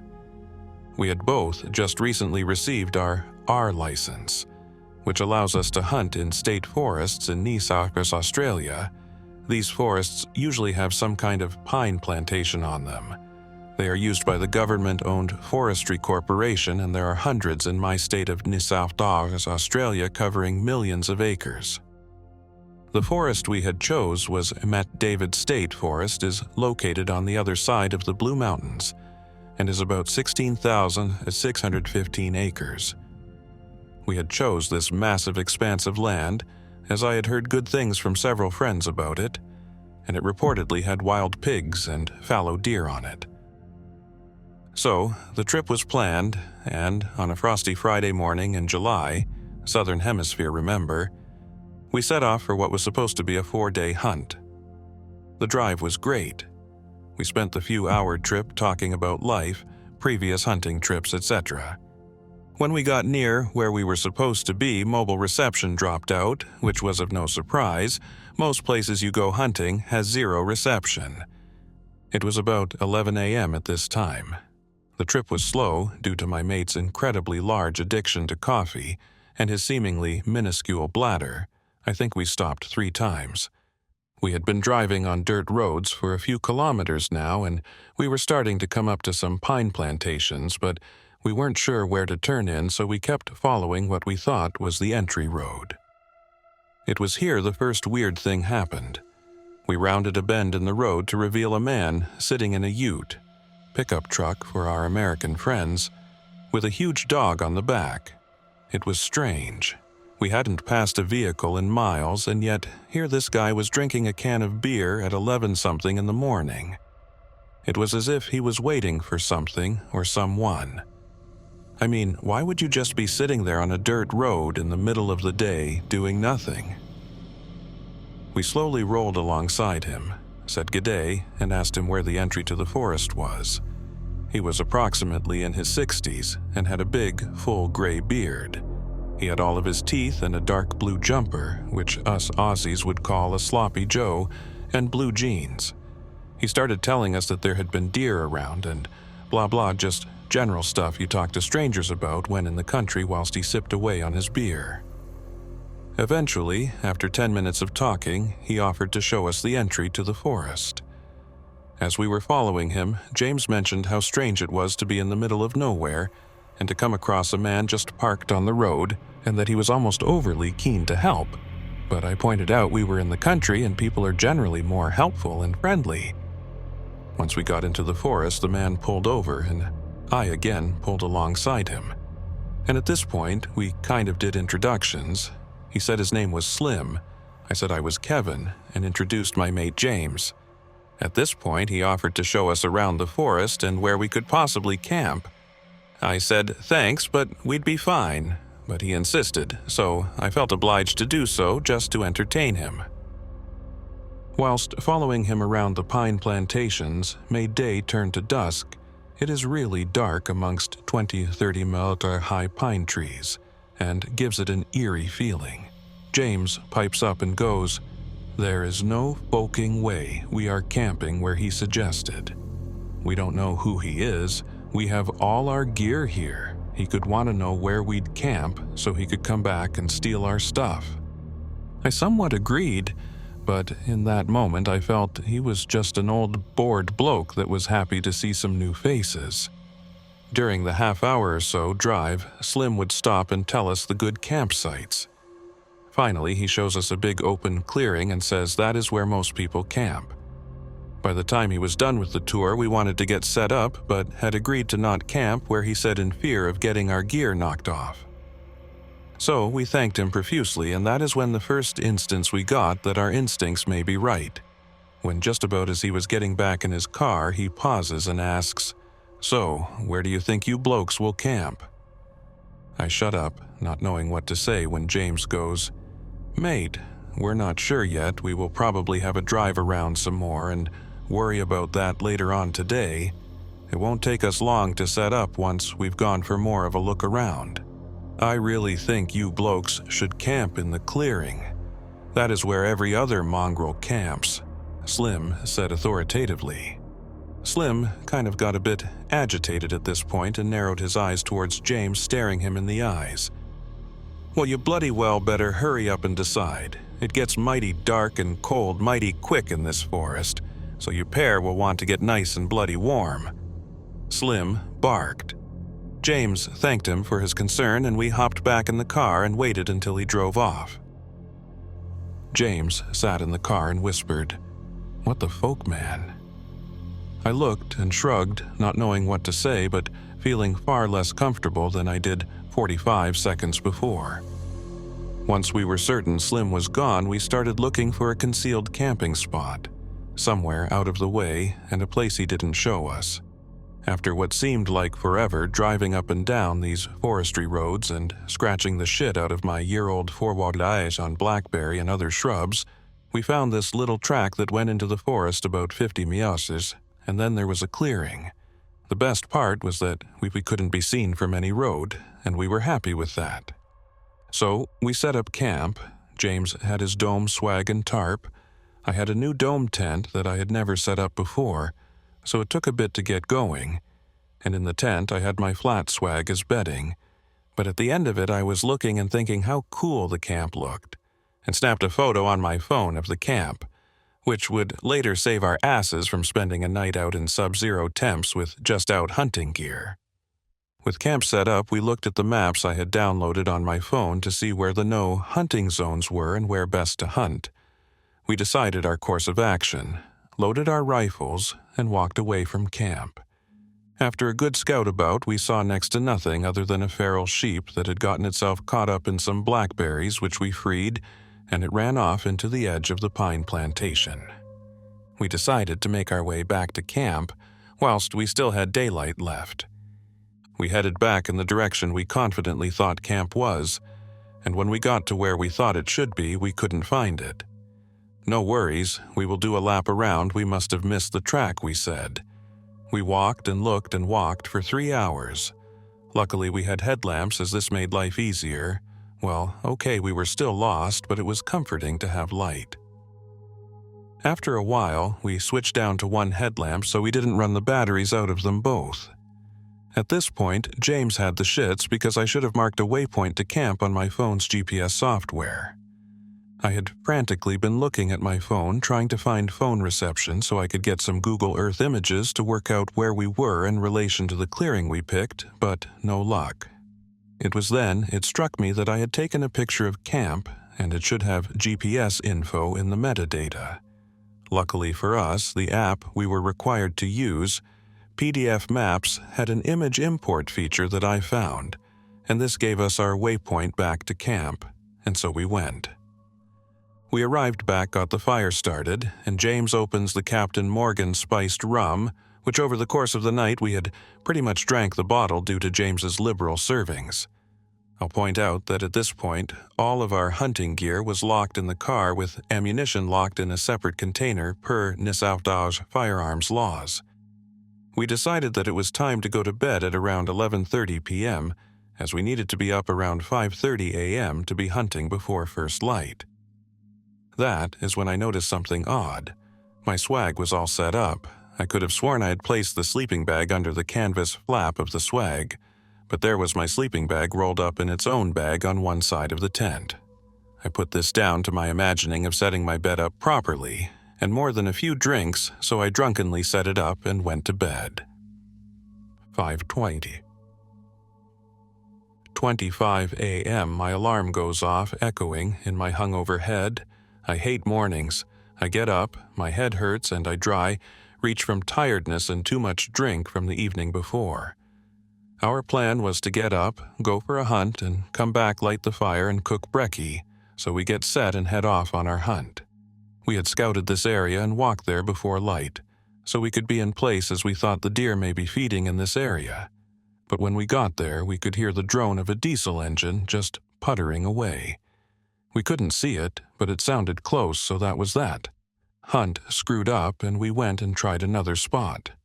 We get to this spot, and now it is about 6:15 a.m. and we see nothing. Yet we hear the diesel puttering away, and seemingly as close as it was before, even though we could barely hear it when we first go there.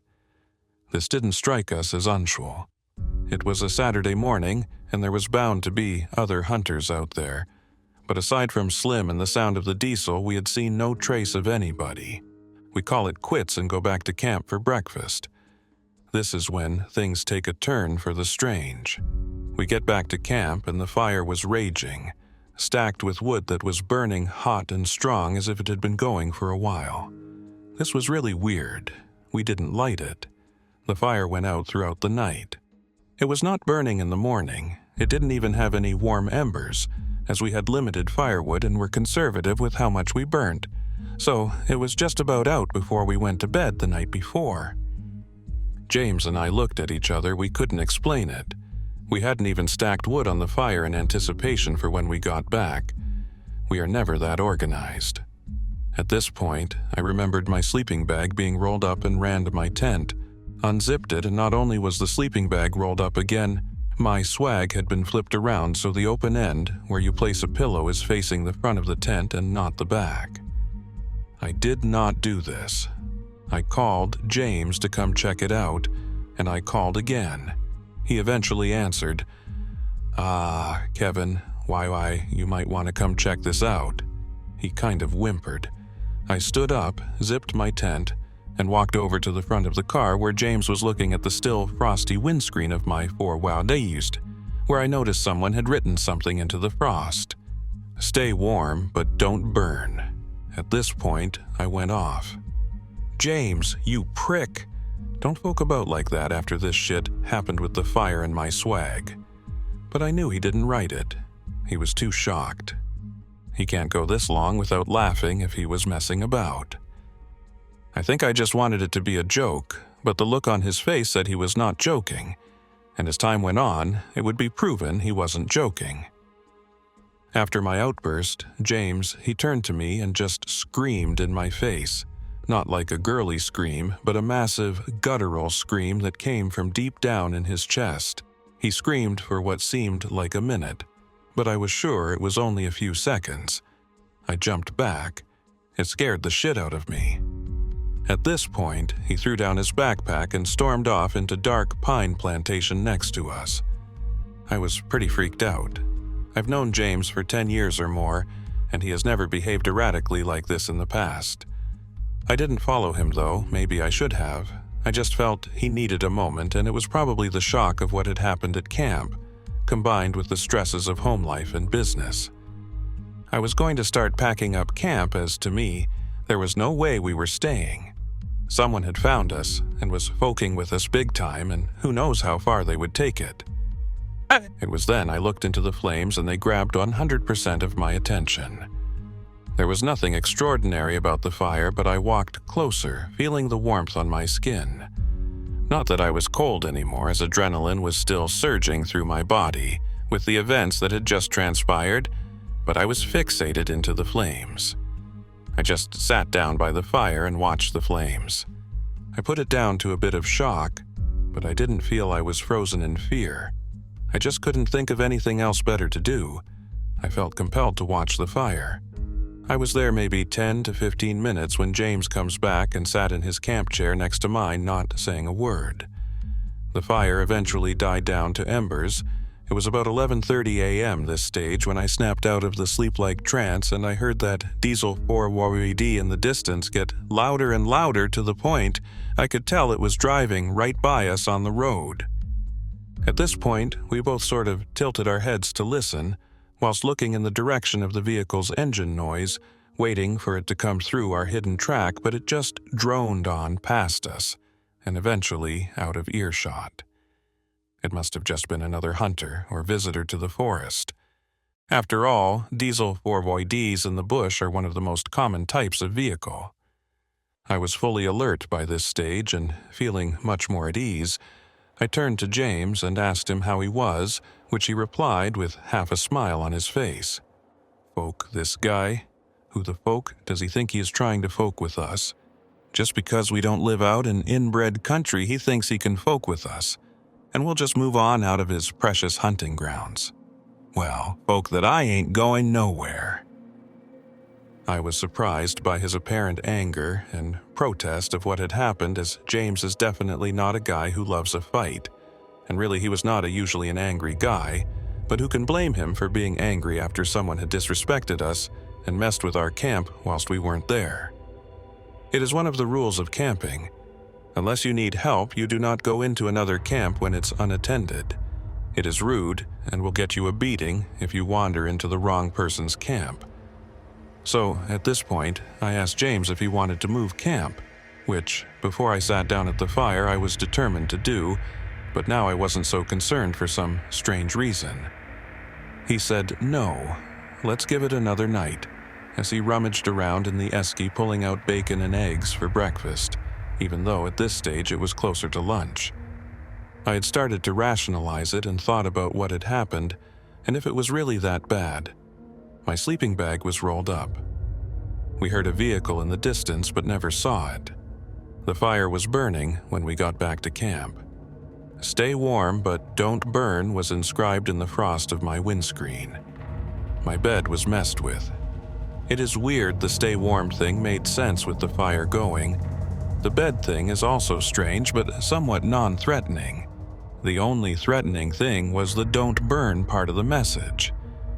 But was it a threat or a warning? I didn't know. I really didn't. After what turned out to be brunch, we talked about what we should do. James suggested that we just go about our business and see if anything else happens. He said it could have been kids coming through trying to scare us, and they've moved on. I hadn't told him about how my sleeping bag was rolled up the night before yet, but I sort of was nonchalant about the whole thing now and didn't really care, nor did I feel in that much danger. I was just a bit spooked out. I don't know why my feelings changed so quickly, as when James stormed off, I was determined that we were leaving, or at the very least, moving camp. He said, "We'll stay just another night." I agreed and said we should just explore around the camp to see if we missed a cabin or other campers in the area.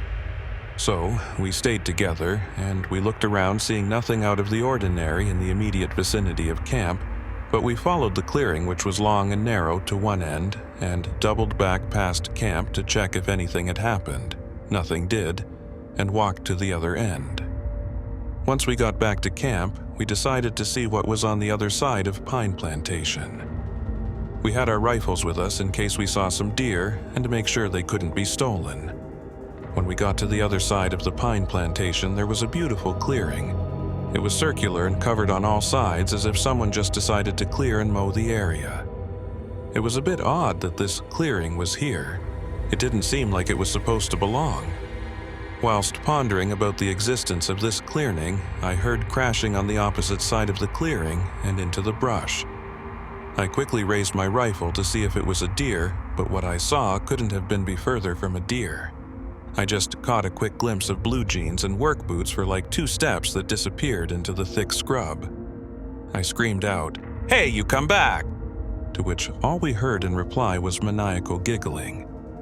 I looked at James. He was already looking at me, and I suggested we go back to camp. Sheesh, it might double back there to mess with us.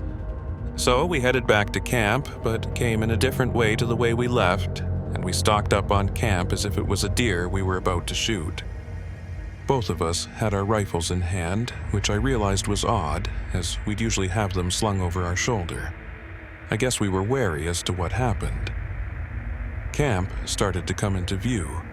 First, the top of our 4-weed, then the top of my tent, and then the whole of camp came into view. Nothing was amiss, just the fire gently smoking. Its last bits of wood away, everything seemed in its place, and my tent had not been touched. At this point, I was slightly freaked out. James was as calm as he had been since he walked off into the bush by himself. I was curious about this and asked him why he screamed into my face and stormed off. His reply was, "What the folk do you mean? You are the one who yelled at me and you walked off." I got real mad and barked at him. "Mate, don't bullshit me. You screamed in my fucking face and walked off down there," pointing towards the pine plantation we had not long walked through. "Like folk I did. I came by and sat at the fire after you had your little tanty. tantrum. I just went quiet. I knew full well the opposite happened and wasn't about to push the issue any further. I'm a skeptical guy. I don't believe in ghosts, afterlife, or any of that crap. I knew how it went down, and he definitely went into the bush whilst I stayed by the fire. At this point, I went and said to James that we should pack up and leave before dark. We haven't seen a deer or pig, and we are wasting our time here to be terrorized by whoever we saw in the clearing. Don't be a bitch, man. Nothing has happened. Let's just go get our deer. I didn't come here to come back empty-handed, and my freezer is empty, James demanded. I thought maybe he was right, but I was still unsure. But I went along. Maybe it was just stress that is leading us to clash. We hung around camp for an hour before gearing up to go on another hunt. We walked straight down the road our track came off, and down the bottom of the forest where the pine met a clearing, and it then went to native gum scrub. I felt safer when I had my rifle in my hand. I thought to myself, at least, if something happens, I have some form of defense. Over the top of the clearing, we come across what seemed to be some old sheds from what must have once been a farm. It looked like people would often camp here, and Slim did point this area out to us during his tour. We walked up to the sheds to investigate. There was a dead wombat lying near the shed. It had been dead for a while, but wasn't smelly as it was the middle of winter. Everything seemed normal, and we moved on down the gully to sit out dusk and see if any deer would come out to feed. We saw nothing but a few kangaroos and a wombat that walked within 5 meters of us, so we knew we weren't scaring the deer off as the other animals didn't notice us. We headed back with what we thought would be enough time to get back to camp before dark. As we approached the sheds, that's when the truly weird shit happened, the wombat was gone. Someone had moved it. You could even see the depression in the grass where it was once lying. Now, James started to get freaked out as he ordered, "Come on, let's go back to camp." He started to march quickly back in the direction of camp. He was walking so fast I had trouble keeping up with him, and he didn't slow the entire way back. I was always about 5 more behind him. We get back to camp just on dark. The fire was stacked with wood and covered with unmistakable smell of diesel fuel, as if we interrupted someone trying to light it quickly. James completely ignored that when he pulled out his headlamp and was looking around camp, as if he was looking for something. I felt compelled to do the same. My bed hadn't been touched. James's had pine cones laid over his swag, in an arrow shape pointing towards the car. This was weird, but now we knew someone had been there. I looked over at my car, and on the bonnet of the car was a small pool of liquid. It was blood. There it was, the wombat hanging upside down from one of its rear back legs in the tree over my four-wawudid, spinning ever so slightly in the cold breeze. Its entrails had been torn out, hanging about a meter lower than the wombat's upside-down head. The blood was slowly running down its guts and dripping onto the bonnet of my car. That is when I noticed it had something in its mouth. It took me a while to work out what it was. It was a sock. More specifically, it was one of my socks, a black sock with blue on the heel and toes. I called over to James and he saw it. He got mad. He just started shooting at the wombat in what must have been fear and anger. It was the first physical thing that had been left there. The first thing that both of us could truly know that it wasn't either one of us. The first real proof that we were a part of some psycho's reign of terror. James calls it, "You were right. Let's pack up and get the folk out of here." We both keep our rifles slung over our shoulders whilst we hurriedly pack up camp and prepare to leave. That is when we hear the drone of the diesel coming up to our location. I sneak over to the track and hide behind a tree, anticipating the Forward to pass me, so I can confirm it is this Slim guy. I chamber around in my rifle and wait. I finally start to see light crack through the trees. He is not far away now, I think to myself. He is going slow, maybe 10 km/h, as if he is looking for something. As he approaches my location, he stops, and I get my first confirmation it was Slim. He still doesn't know I'm there as I peek my head around the corner, watching what he does. He has his interior light on and is looking down at his lap, which I find odd, but then he lifts up what must be a smoke as he licks down the side of it and puts it in his mouth and lights it up. Then he drives on, but this time he nails it, and by the time I lost sight of him, he must have been doing 60 km/h. Did he know I was watching him? WTF. It was so weird that he stopped exactly where I was hiding. By the time I get back, James has most of the truck packed. His swag, my swag, are in the back, so is all the other camping gear. We just have to pack up the tent and his tarp, and we'll be out of here. That is when we heard the diesel again, but saw no lights. We then heard yelling. "You better leave right now, boys. You don't want to get burnt. Leave now or burn, ha ha ha. Leave no or burn, ha ha ha ha. Leave now or burn, ha ha ha." The voice said this over and over as we rushed to the pack-up. We left the tent and tarp there. We didn't care about that. We had everything else, and we were both proper scared now. We jump in our car, and we fucking nail it towards what we think is the exit of the forest. We bloody got lost again. I drive and drive for about 45 mins, and I'm driving as fast as I can without crashing. We then saw something we didn't expect to see: rural fire service trucks. They saw us too. I honked my horn at them, but they kept driving.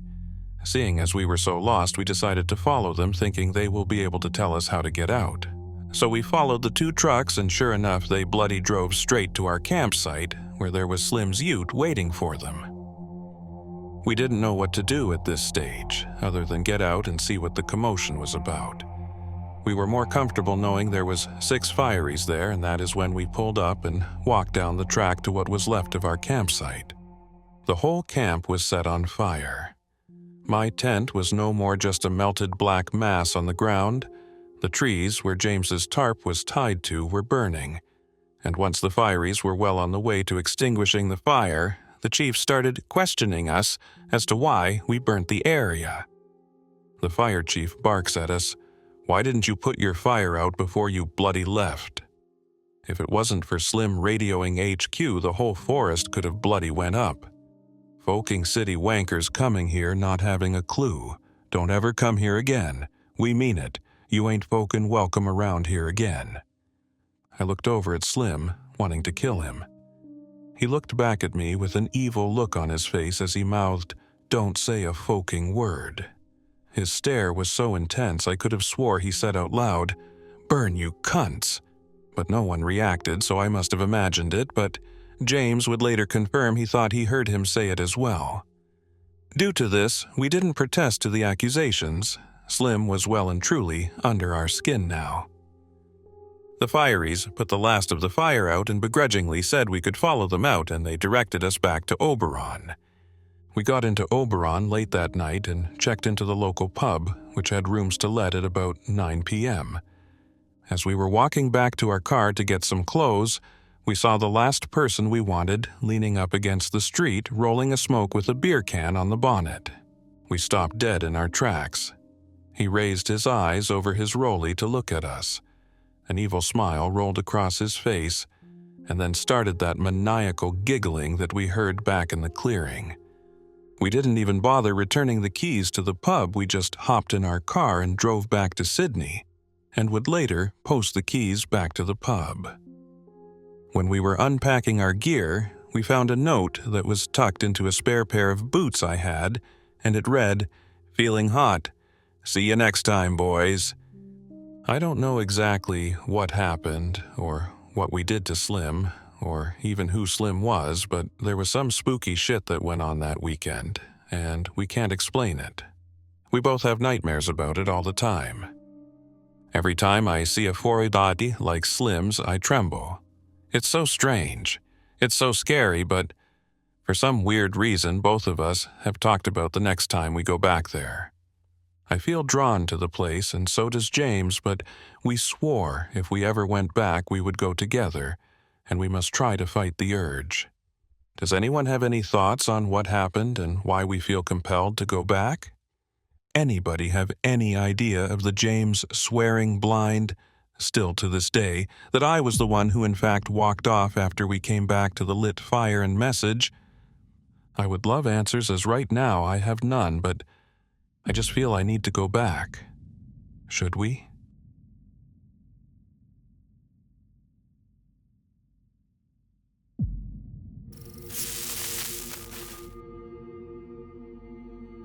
You can tell when you're being watched.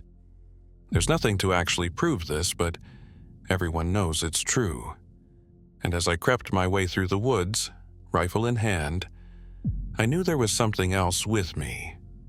I'd been out in the woods on weekend hunting trips for years, and this wasn't the first time I had felt this way.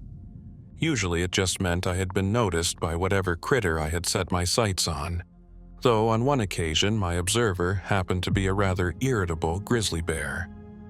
This time, however, felt different. I stopped moving and peered around, trying to locate my unseen watcher. I scanned the trees carefully, wondering if perhaps I was just being paranoid. Everything was still, quiet, but the feeling remained.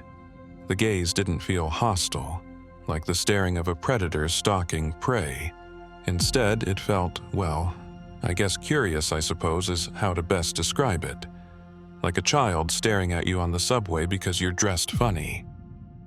After a few moments, I heard a soft noise somewhere in the distance, something not unlike the sounds of a set of wind chimes in the breeze, but not quite right. I turned to look, but saw nothing but a flutter of leaves.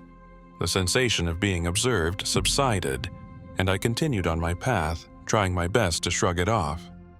At the time, I figured it must have been a fellow hunter, maybe wearing camouflage. It explained why I didn't see them, and why the gaze didn't feel dangerous, but I couldn't quite put my finger on the sound I'd heard. For some reason, that noise bothered me, and I didn't understand why. Eventually, I reached the hunting blind I'd set up deep in the woods and settled in for a few hours of watchful relaxation. I'd brought a book with me so I wouldn't get too bored, though I needed to make sure I'd look up from time to time, lest a whole herd of deer appear right under my nose. I sat there in silence for a while, maybe an hour or two. It was peaceful, that deep out in the forest, utterly tranquil. Part of why I went hunting was to get in touch with the sublimity of nature, to experience isolation from the busyness and squalor of urban life. It was pleasant to be alone, with only trees and birds for company. I was pondering this when suddenly I heard a twig snap. I put down my book quietly and looked out of my hunting blind, searching for the source of the sound. After a few moments of scanning the trees, I saw my target. It was a buck with a magnificent rack of antlers, 10 points at least, and perfectly symmetrical. I'm not usually one for trophy hunting. I'm generally just in it for the meat and as an excuse to be outdoors, but even I was impressed. I figured, at the very least, they'd look good above my mantle. I raised my rifle and took aim through the scope, lining up the shot just right.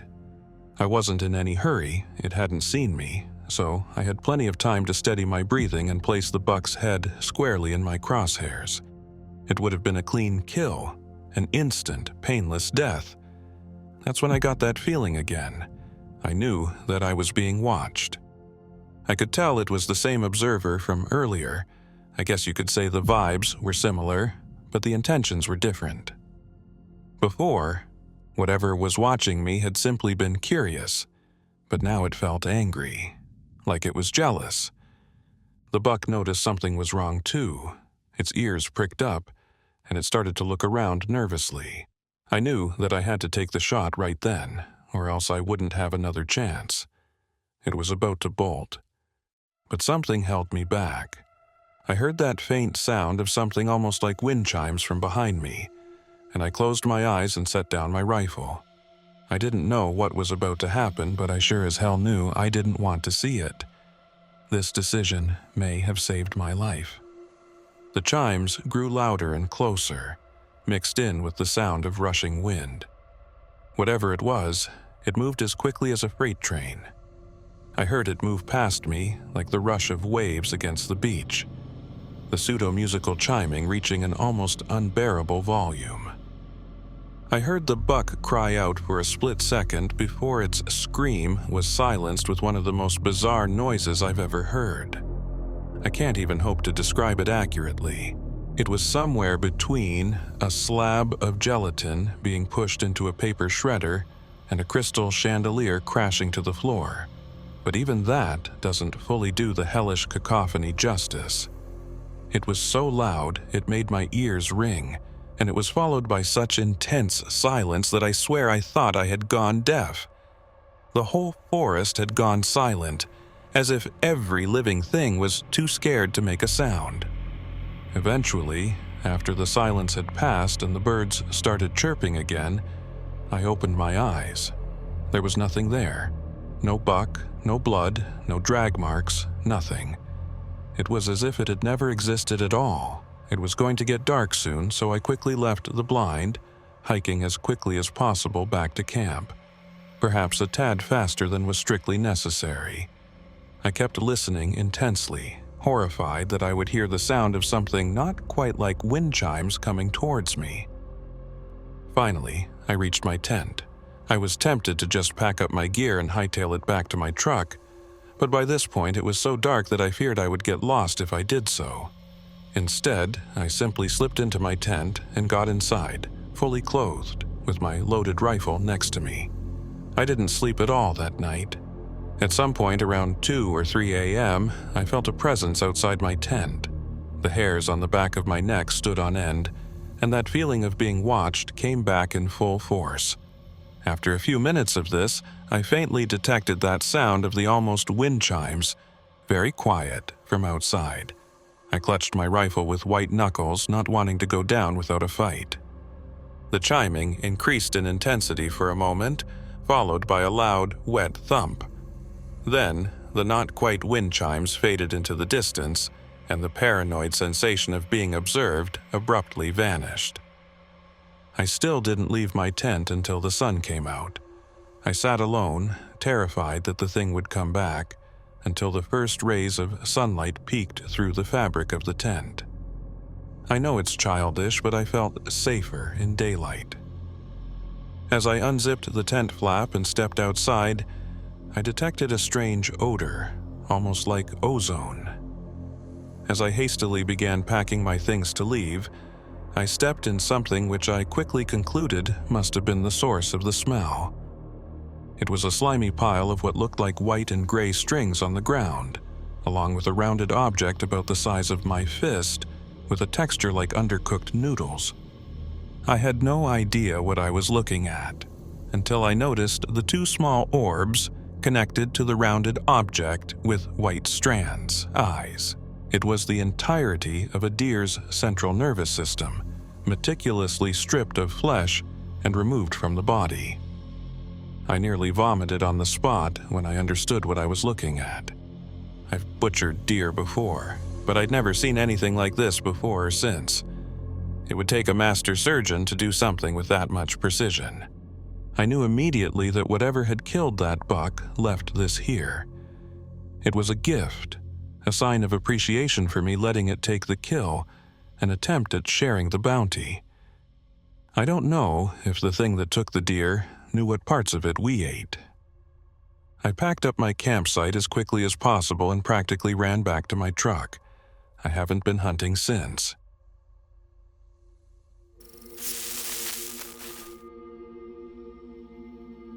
Fish hooks. A penny from 1971. Something bent and warped, too light to be valuable. A bit of old jewelry, perhaps, smashed against the rocks.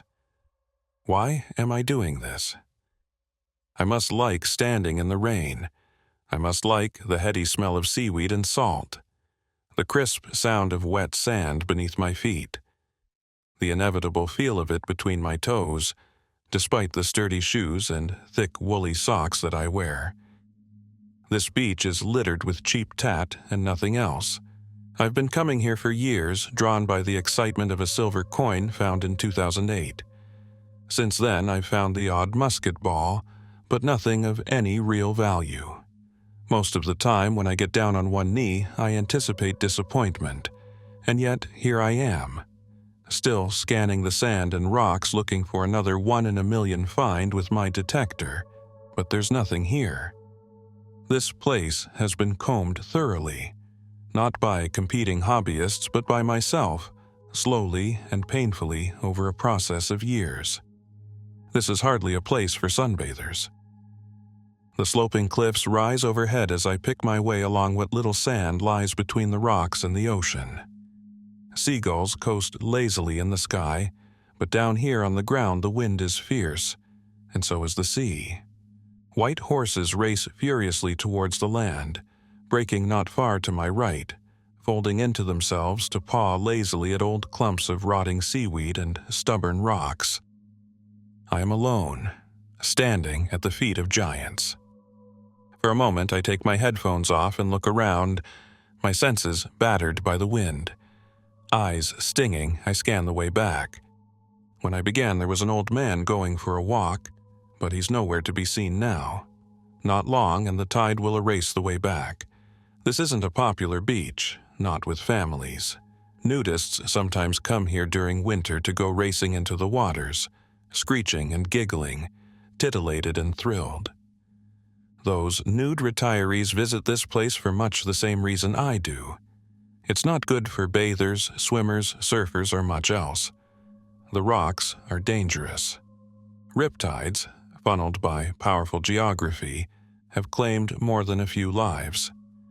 It does well to do your research before going for a dip, but if you're prepared, it can be safe, and the tall cliffs make for an attractive privacy barrier. Only those who know the area can find the rocky path that leads down to the sand. Most don't even know it exists. One of the world's forgotten little corners. I wonder why I'm still here when I've wasted the afternoon looking for nothing so far from comfort and warmth. It is a long way back to the car. I picture the feel of a cup of tea held in both hands, the sound of wind buffeting my house on wheels, and I'm ready to finally call it a day and go home when something catches my eye. It glitters on the sand not far from me, and I approach it expecting a piece of litter, a foil wrapper perhaps. I pick it up and trace its shape with my fingers.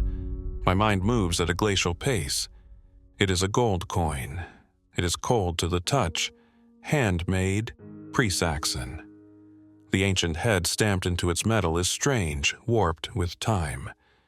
It resembles a man with the mouth of an anglerfish. It is beautiful. It is everything I've ever wanted. Solid gold and thicker than a smartphone. 6 months' rent in the palm of my hand. Didn't even have to use my metal detector. It was right there on top of the sand. It must have come from the water, placed here by those rabid waves. My mind conjures the image of a sunken shipwreck a mile or two off the coast, its waterlogged coffers filled with coins just like these. Clusters of jewels gelded with silver and gold. An ancient treasure that has finally broken loose after centuries of tidal warfare. That might mean there's more. I look around, but there's only shale and sand. 100 meters away, where the rocks become hard to navigate, something else shimmers in the sun, but that could easily be a rock pool catching the sun. I should go back, I tell myself as I scan the beach once more. The sea is coming. Behind me, the sand has narrowed to just 10 meters. I know from experience it will disappear faster than seems possible. Then there will just be water and cliffs. If I get caught, the best-case scenario is that I'll be able to scamper up to safety somewhere and get rescued by a helicopter, my humiliation paraded for all to see on the local papers. Happens at least once a year. But the stakes are higher than you might think. Another coin would make a year's rent. Again, that image of a sunken chest full of treasures flashes into my mind. Absurd, I tell myself, a child's fantasy. But I'm holding the evidence of it in my hand. A gold coin. How often in my life has a fantasy come true? I dig my fingers into the gold as hard as I can. I want to make sure it's real. How often does a fantasy need to come true? Just once, I mutter, my words lost to the wind. It isn't easy. The rocks here are sharp and treacherous. As a child, when my mother first brought me to this beach, I imagined myself walking across a giant's fingerprints. Back then, I glided across stone ridges, pivoting the arches of my feet like a spinning top, moving effortlessly across the strange landscape. Some of the gaps are 3-4 feet deep. Falling would have hurt, but I didn't fall. I was young, nigh invincible. It isn't like that now. It might be my knees, it might be the fear, it might be nerves, but I wobble each time I lift my foot.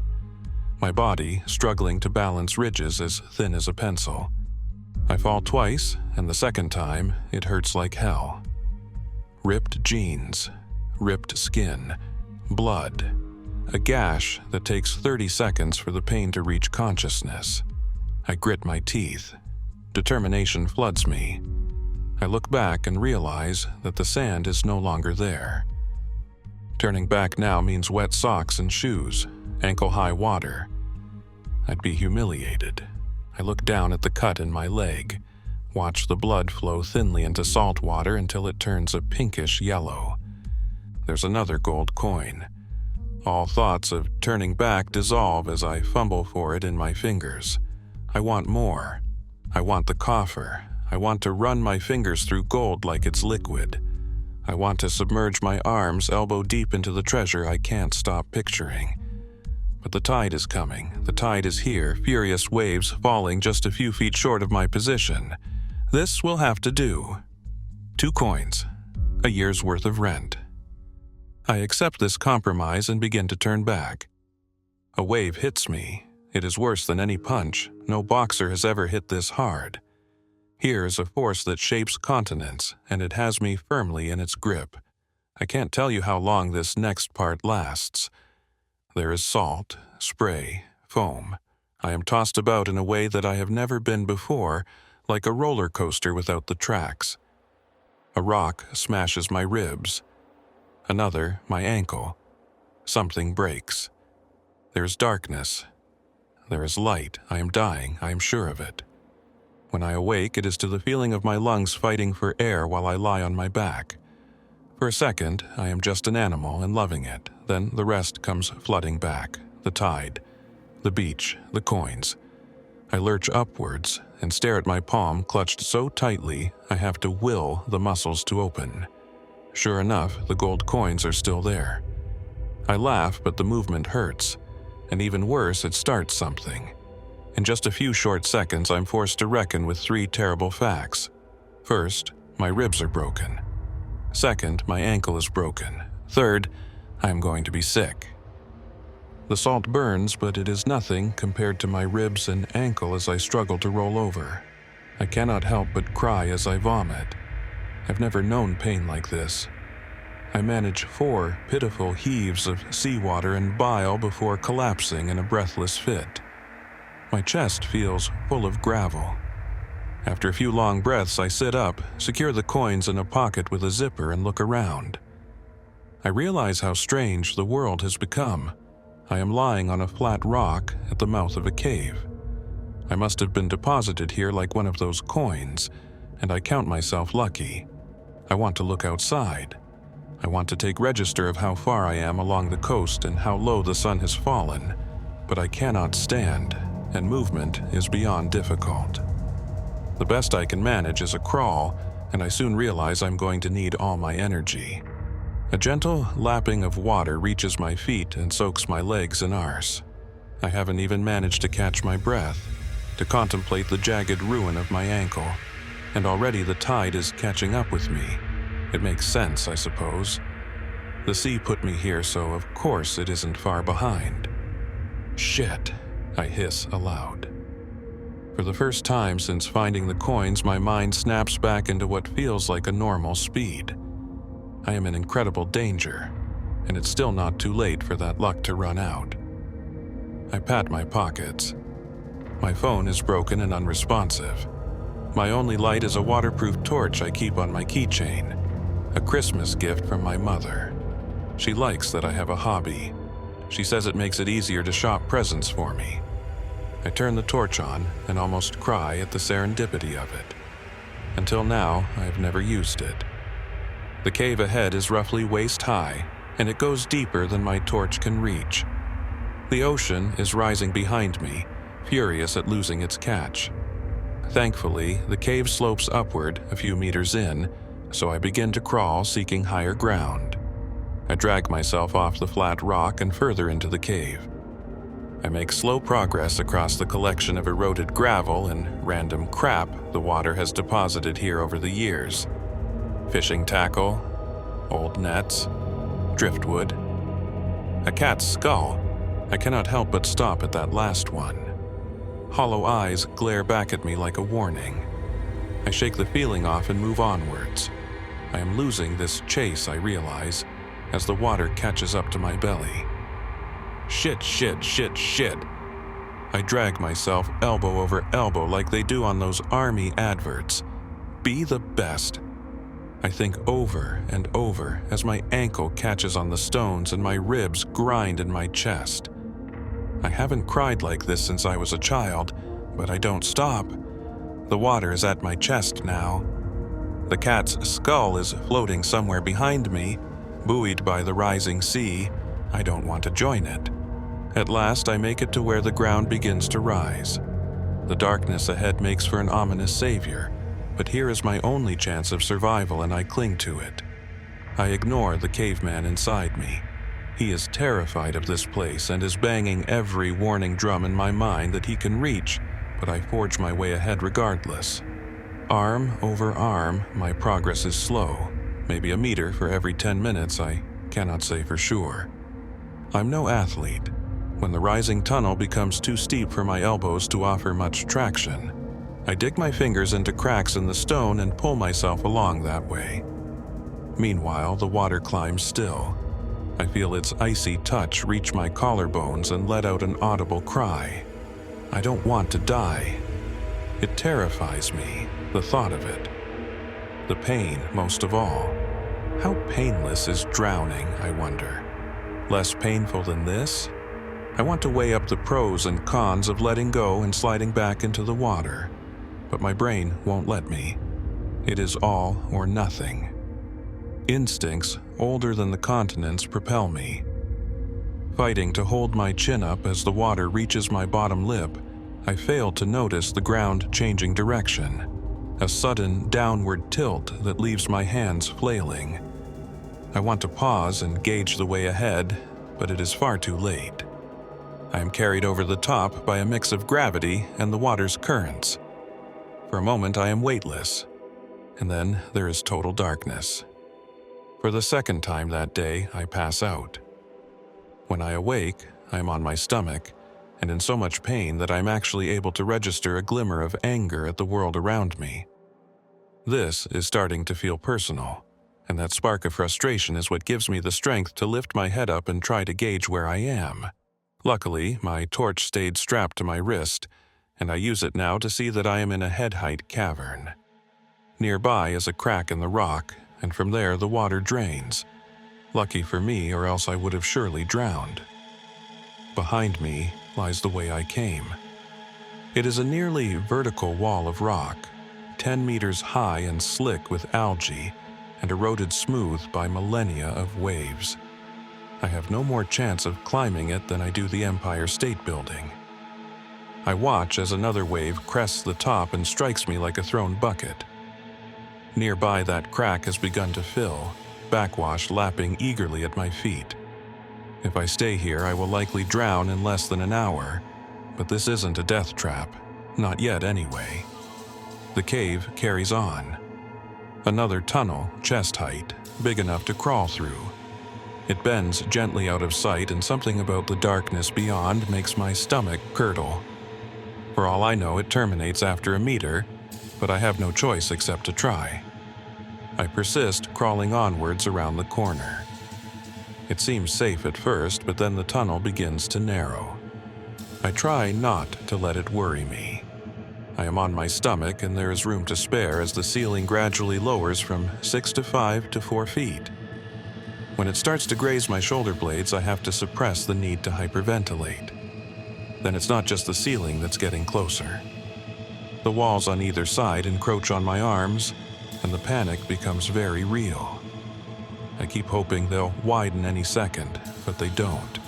They just keep pressing closer and closer. I want to turn back, but already I can feel water reaching my knees. I try to turn back and find I can't. This realization seems to drain the world of all color, but I try not to dwell on what it means. I keep going. Without realizing what I'm doing, I leave my arms out in front until the walls narrow so tightly I can no longer bend them at the elbow. I am forced to move entirely on the motion of 2 wrists and 1 functional ankle. If I thought progress before was slow, this is 1,000 times worse. Time crawls to a halt as I struggle against my own entombment, and I spend what could be 10 seconds or 10 hours staring at a single bit of rock, the fingers of my right hand working furiously while my left foot tries to push me forward. I move no more than a centimeter at a time. Without warning, the panic hits me like a hammer blow. I can't move. I try to thrash in anger, but it's more like a seizure. My wrists and ankles flick left and right looking for leverage, but there's nothing. I should try to think clearly, but most of my mental energy has to go to fighting panic. My emotions reach breaking point and I begin to sob out loud and curse. Soon, I become hyper-aware that I cannot breathe in fully because the tunnel is compressing my ribs. There's no budging the stone. It is so unyielding. Every breath is limited, and so they start to come faster and faster in a desperate bid to chase away the ever-growing sense of suffocation. I just want 1 deep breath. 1 deep breath. But I can't. The more I struggle, the more desperate the need for oxygen becomes. I am trapped in a downward spiral that feels like it is killing me. This is the worst-case scenario. I realize. I was better off drowned. Nothing can possibly be worse than this. I want to pass out. I want to die. Neither happens. The world goes a bit woozy. I am overcome briefly by dizziness. But there's no changing this. Instead, I am forced to face my fear, and while I cannot beat it, I can at least observe it. I don't really have much of a choice. Neither the cave nor I are going anywhere, so I pay attention to the lightheadedness, the pain in my chest, the weight of the earth above and below me. My heart races so quickly it feels like it might just seize up and stop. I focus on its rhythm. I count each beat in the tattoo. Slowly, without meaning to, this heightened awareness causes some of the panic to ease up. I can describe it only as a sort of out-of-body experience, except I never leave my body. I am inside it, painfully aware of every constraint and bondage, of every ache and pain.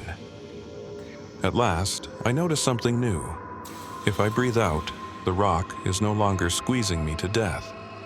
If I exhale and keep the air out, the feeling of constraint becomes almost tolerable. It is the only physical sensation of relief I have felt since this began. And just like that, I am back in the driver's seat. It is so obvious in hindsight, I want to laugh. I exhale and keep the air out of my lungs and wiggle my foot. My body moves. I try it again, and this time I inch forward. I do it maybe 50, 100 times. All in all, I travel a meter, I think, and then the rock gives way. I weep like a baby. I can breathe. A full breath. And the tunnel keeps widening. Before I know it, I have my arms back at my side and am using my elbows to drag myself forward. Soon, there is no tunnel scraping my shoulder blades at all, no rock to bang my head against. I emerge head first and drag myself out of the tunnel and drop a few feet onto a rocky floor below. I roll onto my back and let rip with laughter. It is howling and mad and like nothing I've known in my life. Weeping with utter joy, I look to my left and right. ready for the next step in this nightmare. There's a man smiling at me. "Jesus fucking Christ!" I squeal, scrambling upwards and away. Without meaning to, I kick him in the face and his head lolls backwards like he's trying to laugh. I see his mouth is a bloody ruin. His eyes and teeth are gone. He isn't smiling at all. He's dead. Something has torn his jaws open and removed his teeth. The result merely looks like a Joker-esque grin. Terrified, I shuffle over and briefly flick a hand out to touch him. A quick shove to the shoulder. He does not react. It takes another 3 or 4 pokes before I finally convince myself he's inert. Reality asserts itself with a kind of numb dread. This really is a dead body, I tell myself. His face is pale in the glare of my torch, but a quick hand to the forehead tells me he is still warm, and that windbreaker is awfully familiar. I rack my mind and summon an image of that old man on the beach. He'd been wearing a jacket much like this one, but it can't be him, I decide. It simply cannot be him. This place is a nightmare, I think, a real-life underworld. I look around and try to imagine how this body came to be here. There are strange things bundled against a far wall. I approach and go through them, but their effect is similar to the gold coin. My thoughts become frozen and sluggish. I inventory them like some idiot unable and unwilling to see the bigger picture. 6 coats, 15 shoes, countless hats and gloves, all of them torn or ripped in some fashion, 3 backpacks, exercise books from a school, paper turned to mulch long ago, a pencil case stuffed with soft pencils and broken pens. I drop the last item to the floor and swivel my light across the room behind me. I don't like this. My mind races with possibilities. Suddenly, I am scanning this small chamber like my life depends on it, desperate to answer a question that supplants all others. Maybe I should have listened to that caveman, I think. I may not be alone down here. There is writing on the wall. I cannot recognize the language, but it frightens me. Paragraphs of it scrawled in neat blocks, one after the other. Occasionally it is broken up with simple pictograms of ships and spear-wielding men. If it tells a story, I cannot make heads or tails of it. Something about the scene is getting to me nonetheless. The body, the pile of forgotten things, an ancient language. I stop myself sinking into another full-blown panic by remembering that these are all irrelevant details. I need to leave this place no matter what. There are several tunnels leading out of this cavern, all much larger than the last one. I pick one at random. Hopefully it is more reliable than the last I crawled through. Fighting the pain, I rise onto my knees and hands. It hurts like hell, but it lets me leave swiftly and quietly. I scamper along, offering only one last sad glimpse at the body. The old man is looking at me. He is still grinning, and I am glad to take the light away and put distance between us. Whether or not this path leads out, I appreciate that it at least stays wide open. At points, it is even large enough for 2 or 3 people to walk abreast. I've never been thankful for this kind of room before. Just a day ago, this would have felt like a crowded elevator. Now, it's like an empty stadium. It lets me stop and catch my breath, lets me race ahead and make progress. Either can happen on my terms. Minutes slide away in the dark where time has no meaning. For long periods, I turn the torch off and navigate by sound and touch, relying on my echoes to tell me when the tunnel takes a sudden change in direction. This is something that if you had asked me this morning, I would have told you I could never manage. But it is surprisingly easy. More than once I detect the change in what is an otherwise uniform soundscape and stop, lighting up my torch and seeing a sharp bend right or left. I am acquiring a competency that gives rise to a flickering hope. This confidence fades when I come to a fork in the tunnel. For a moment I am caught by indecision, but then something familiar catches my eyes. There is a gold coin. Another, pristine, just like the one on the beach. This time, it does not exhilarate me. No images of sunken chests come to mind, only the leering grin of the pallid corpse I left behind, and the grim words etched into stone. The world is heavy, weighing down from above, and I am so small and alone down here. The darkness so complete as to suffocate. I stare at the coin, at its positioning in a tunnel that takes a hard left turn out of sight. I don't like it. I don't like its placement. Taking it would place me right at the threshold of the unseen. I'm certain of nothing in this underworld, possessing only the risk-averse instincts of a prey animal, but I decide that coin is a trap based only on those instincts. It is almost as arrogant, unsubtle. I am wide-eyed with the smell of blood still fresh in my nose. A twitching hair, ears raised. I have a feeling that whatever set that trap is near enough to hear my every breath. I am separated from death only by the gossamer thin limits of my perception. It's right there, and it expects me to take the bait. I realize with some disappointment I already have. I'm 2 coins deep into this nightmare, the whole thing. A carefully laid trap from the start. My only hope is that I'm no Highland hare. I can think beyond action and reaction, but I have to be quick. I weigh up my options. If something is there, do I really want to let it know I'm aware of it? I suppose every ambush, sooner or later, has to release itself. Better to be in control, I decide. I find a rock. There are plenty of them. Slowly, quietly, I back away from the fork and find a ridge in the stone walls that I can hide behind. It is small and offers little shelter, but it's the best I have and I hope it'll work anyway. I thumb the switch and my light goes out. I throw the stone in my fist and squeeze myself back into my hiding space and hold my breath.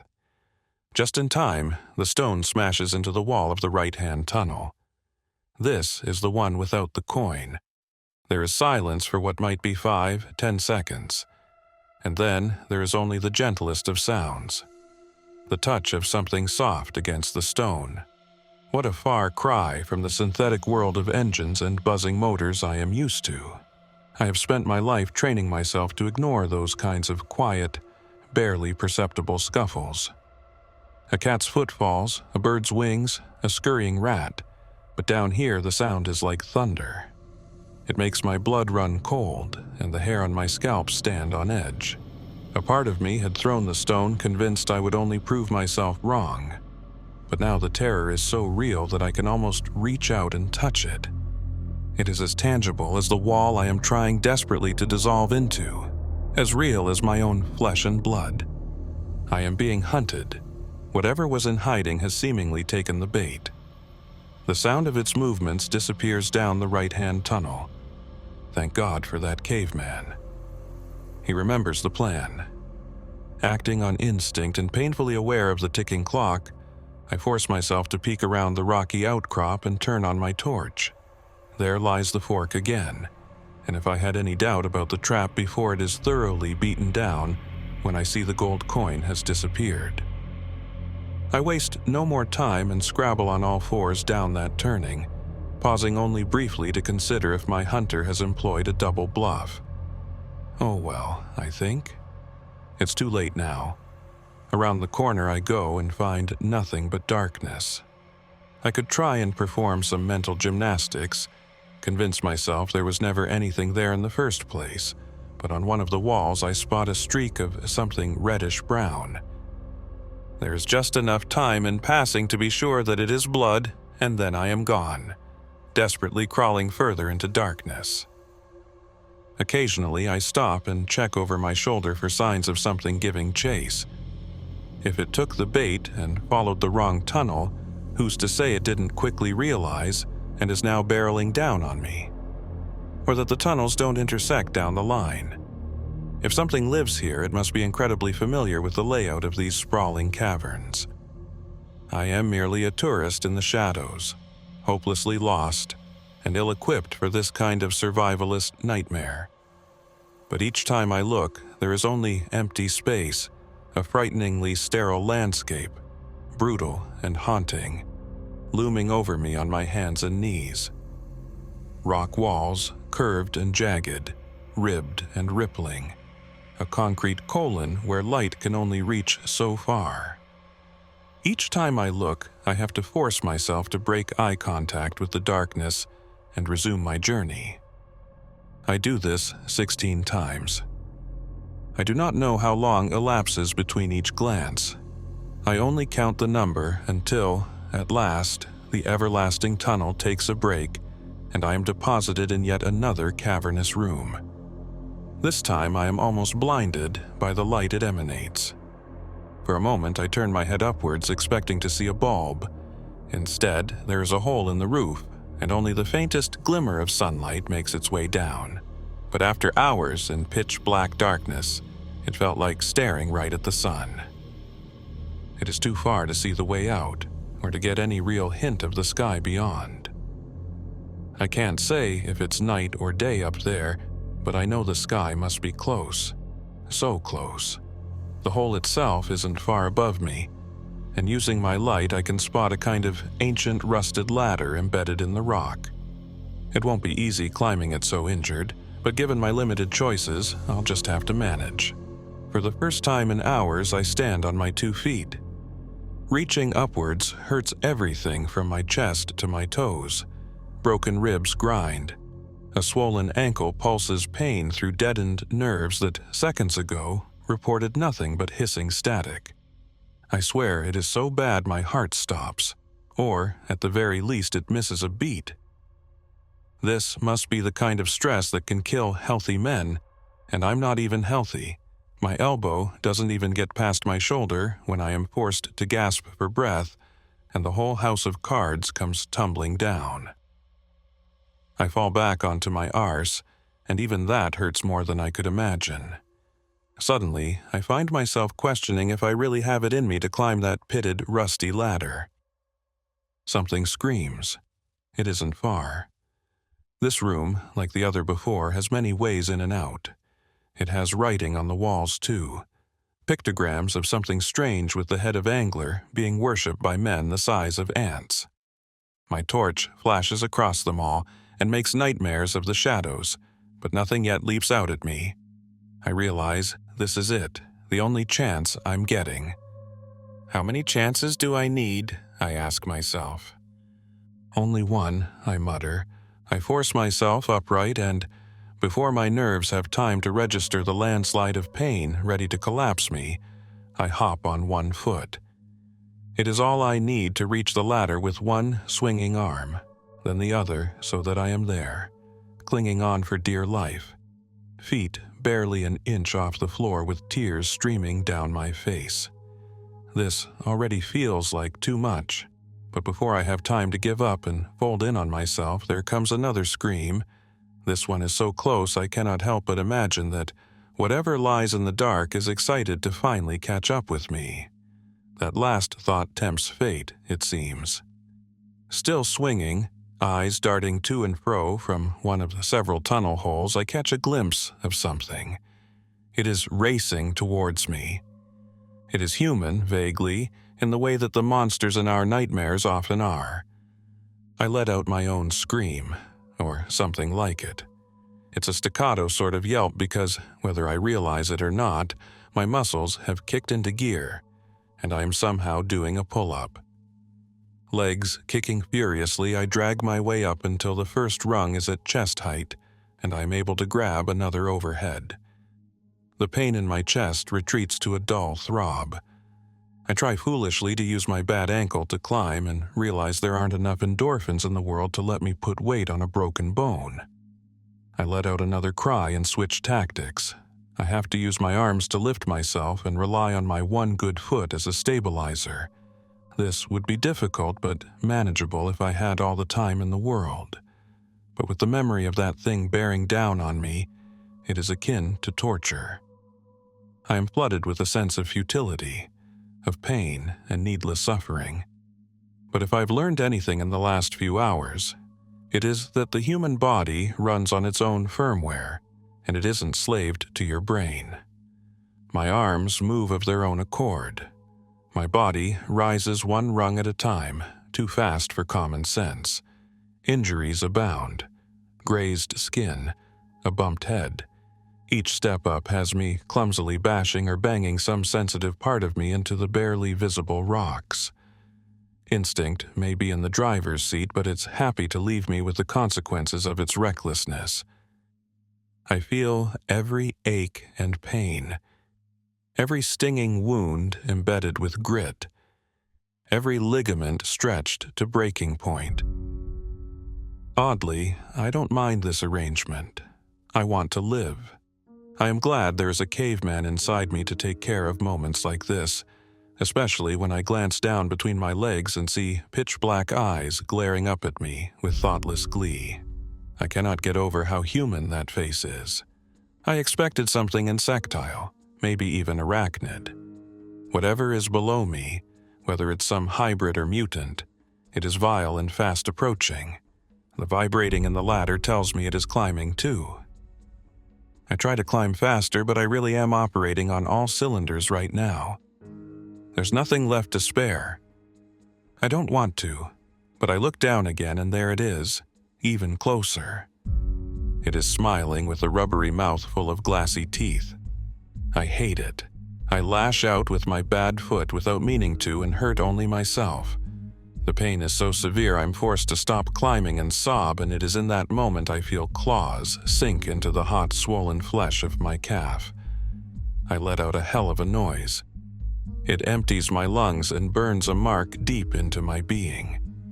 I will remember the way this scream feels until the day I die. It is the moment in time where I give in to despair, where I lose all hope as my nervous system gives into a pain-induced seizure that sees my fingers go numb and my limbs go limp. The last thing I remember as I fall is the sight of an iron grate overhead, only 10, 20 meters away. A man, I think, is standing there and shining a torch straight down. He says something I cannot hear. I tell myself this is a hallucination, nothing more. I enter free fall. My head hits a rocky outcrop. Beneath me, something crunches. Darkness. I come to in a hospital bed with a feeling in my chest that makes me think of war. I lash left to right, grab a hold of a table, and jerk it across the floor, ready to wield it like a club. The nurse in the corner is afraid. She doesn't realize it, but I'm fighting for my life.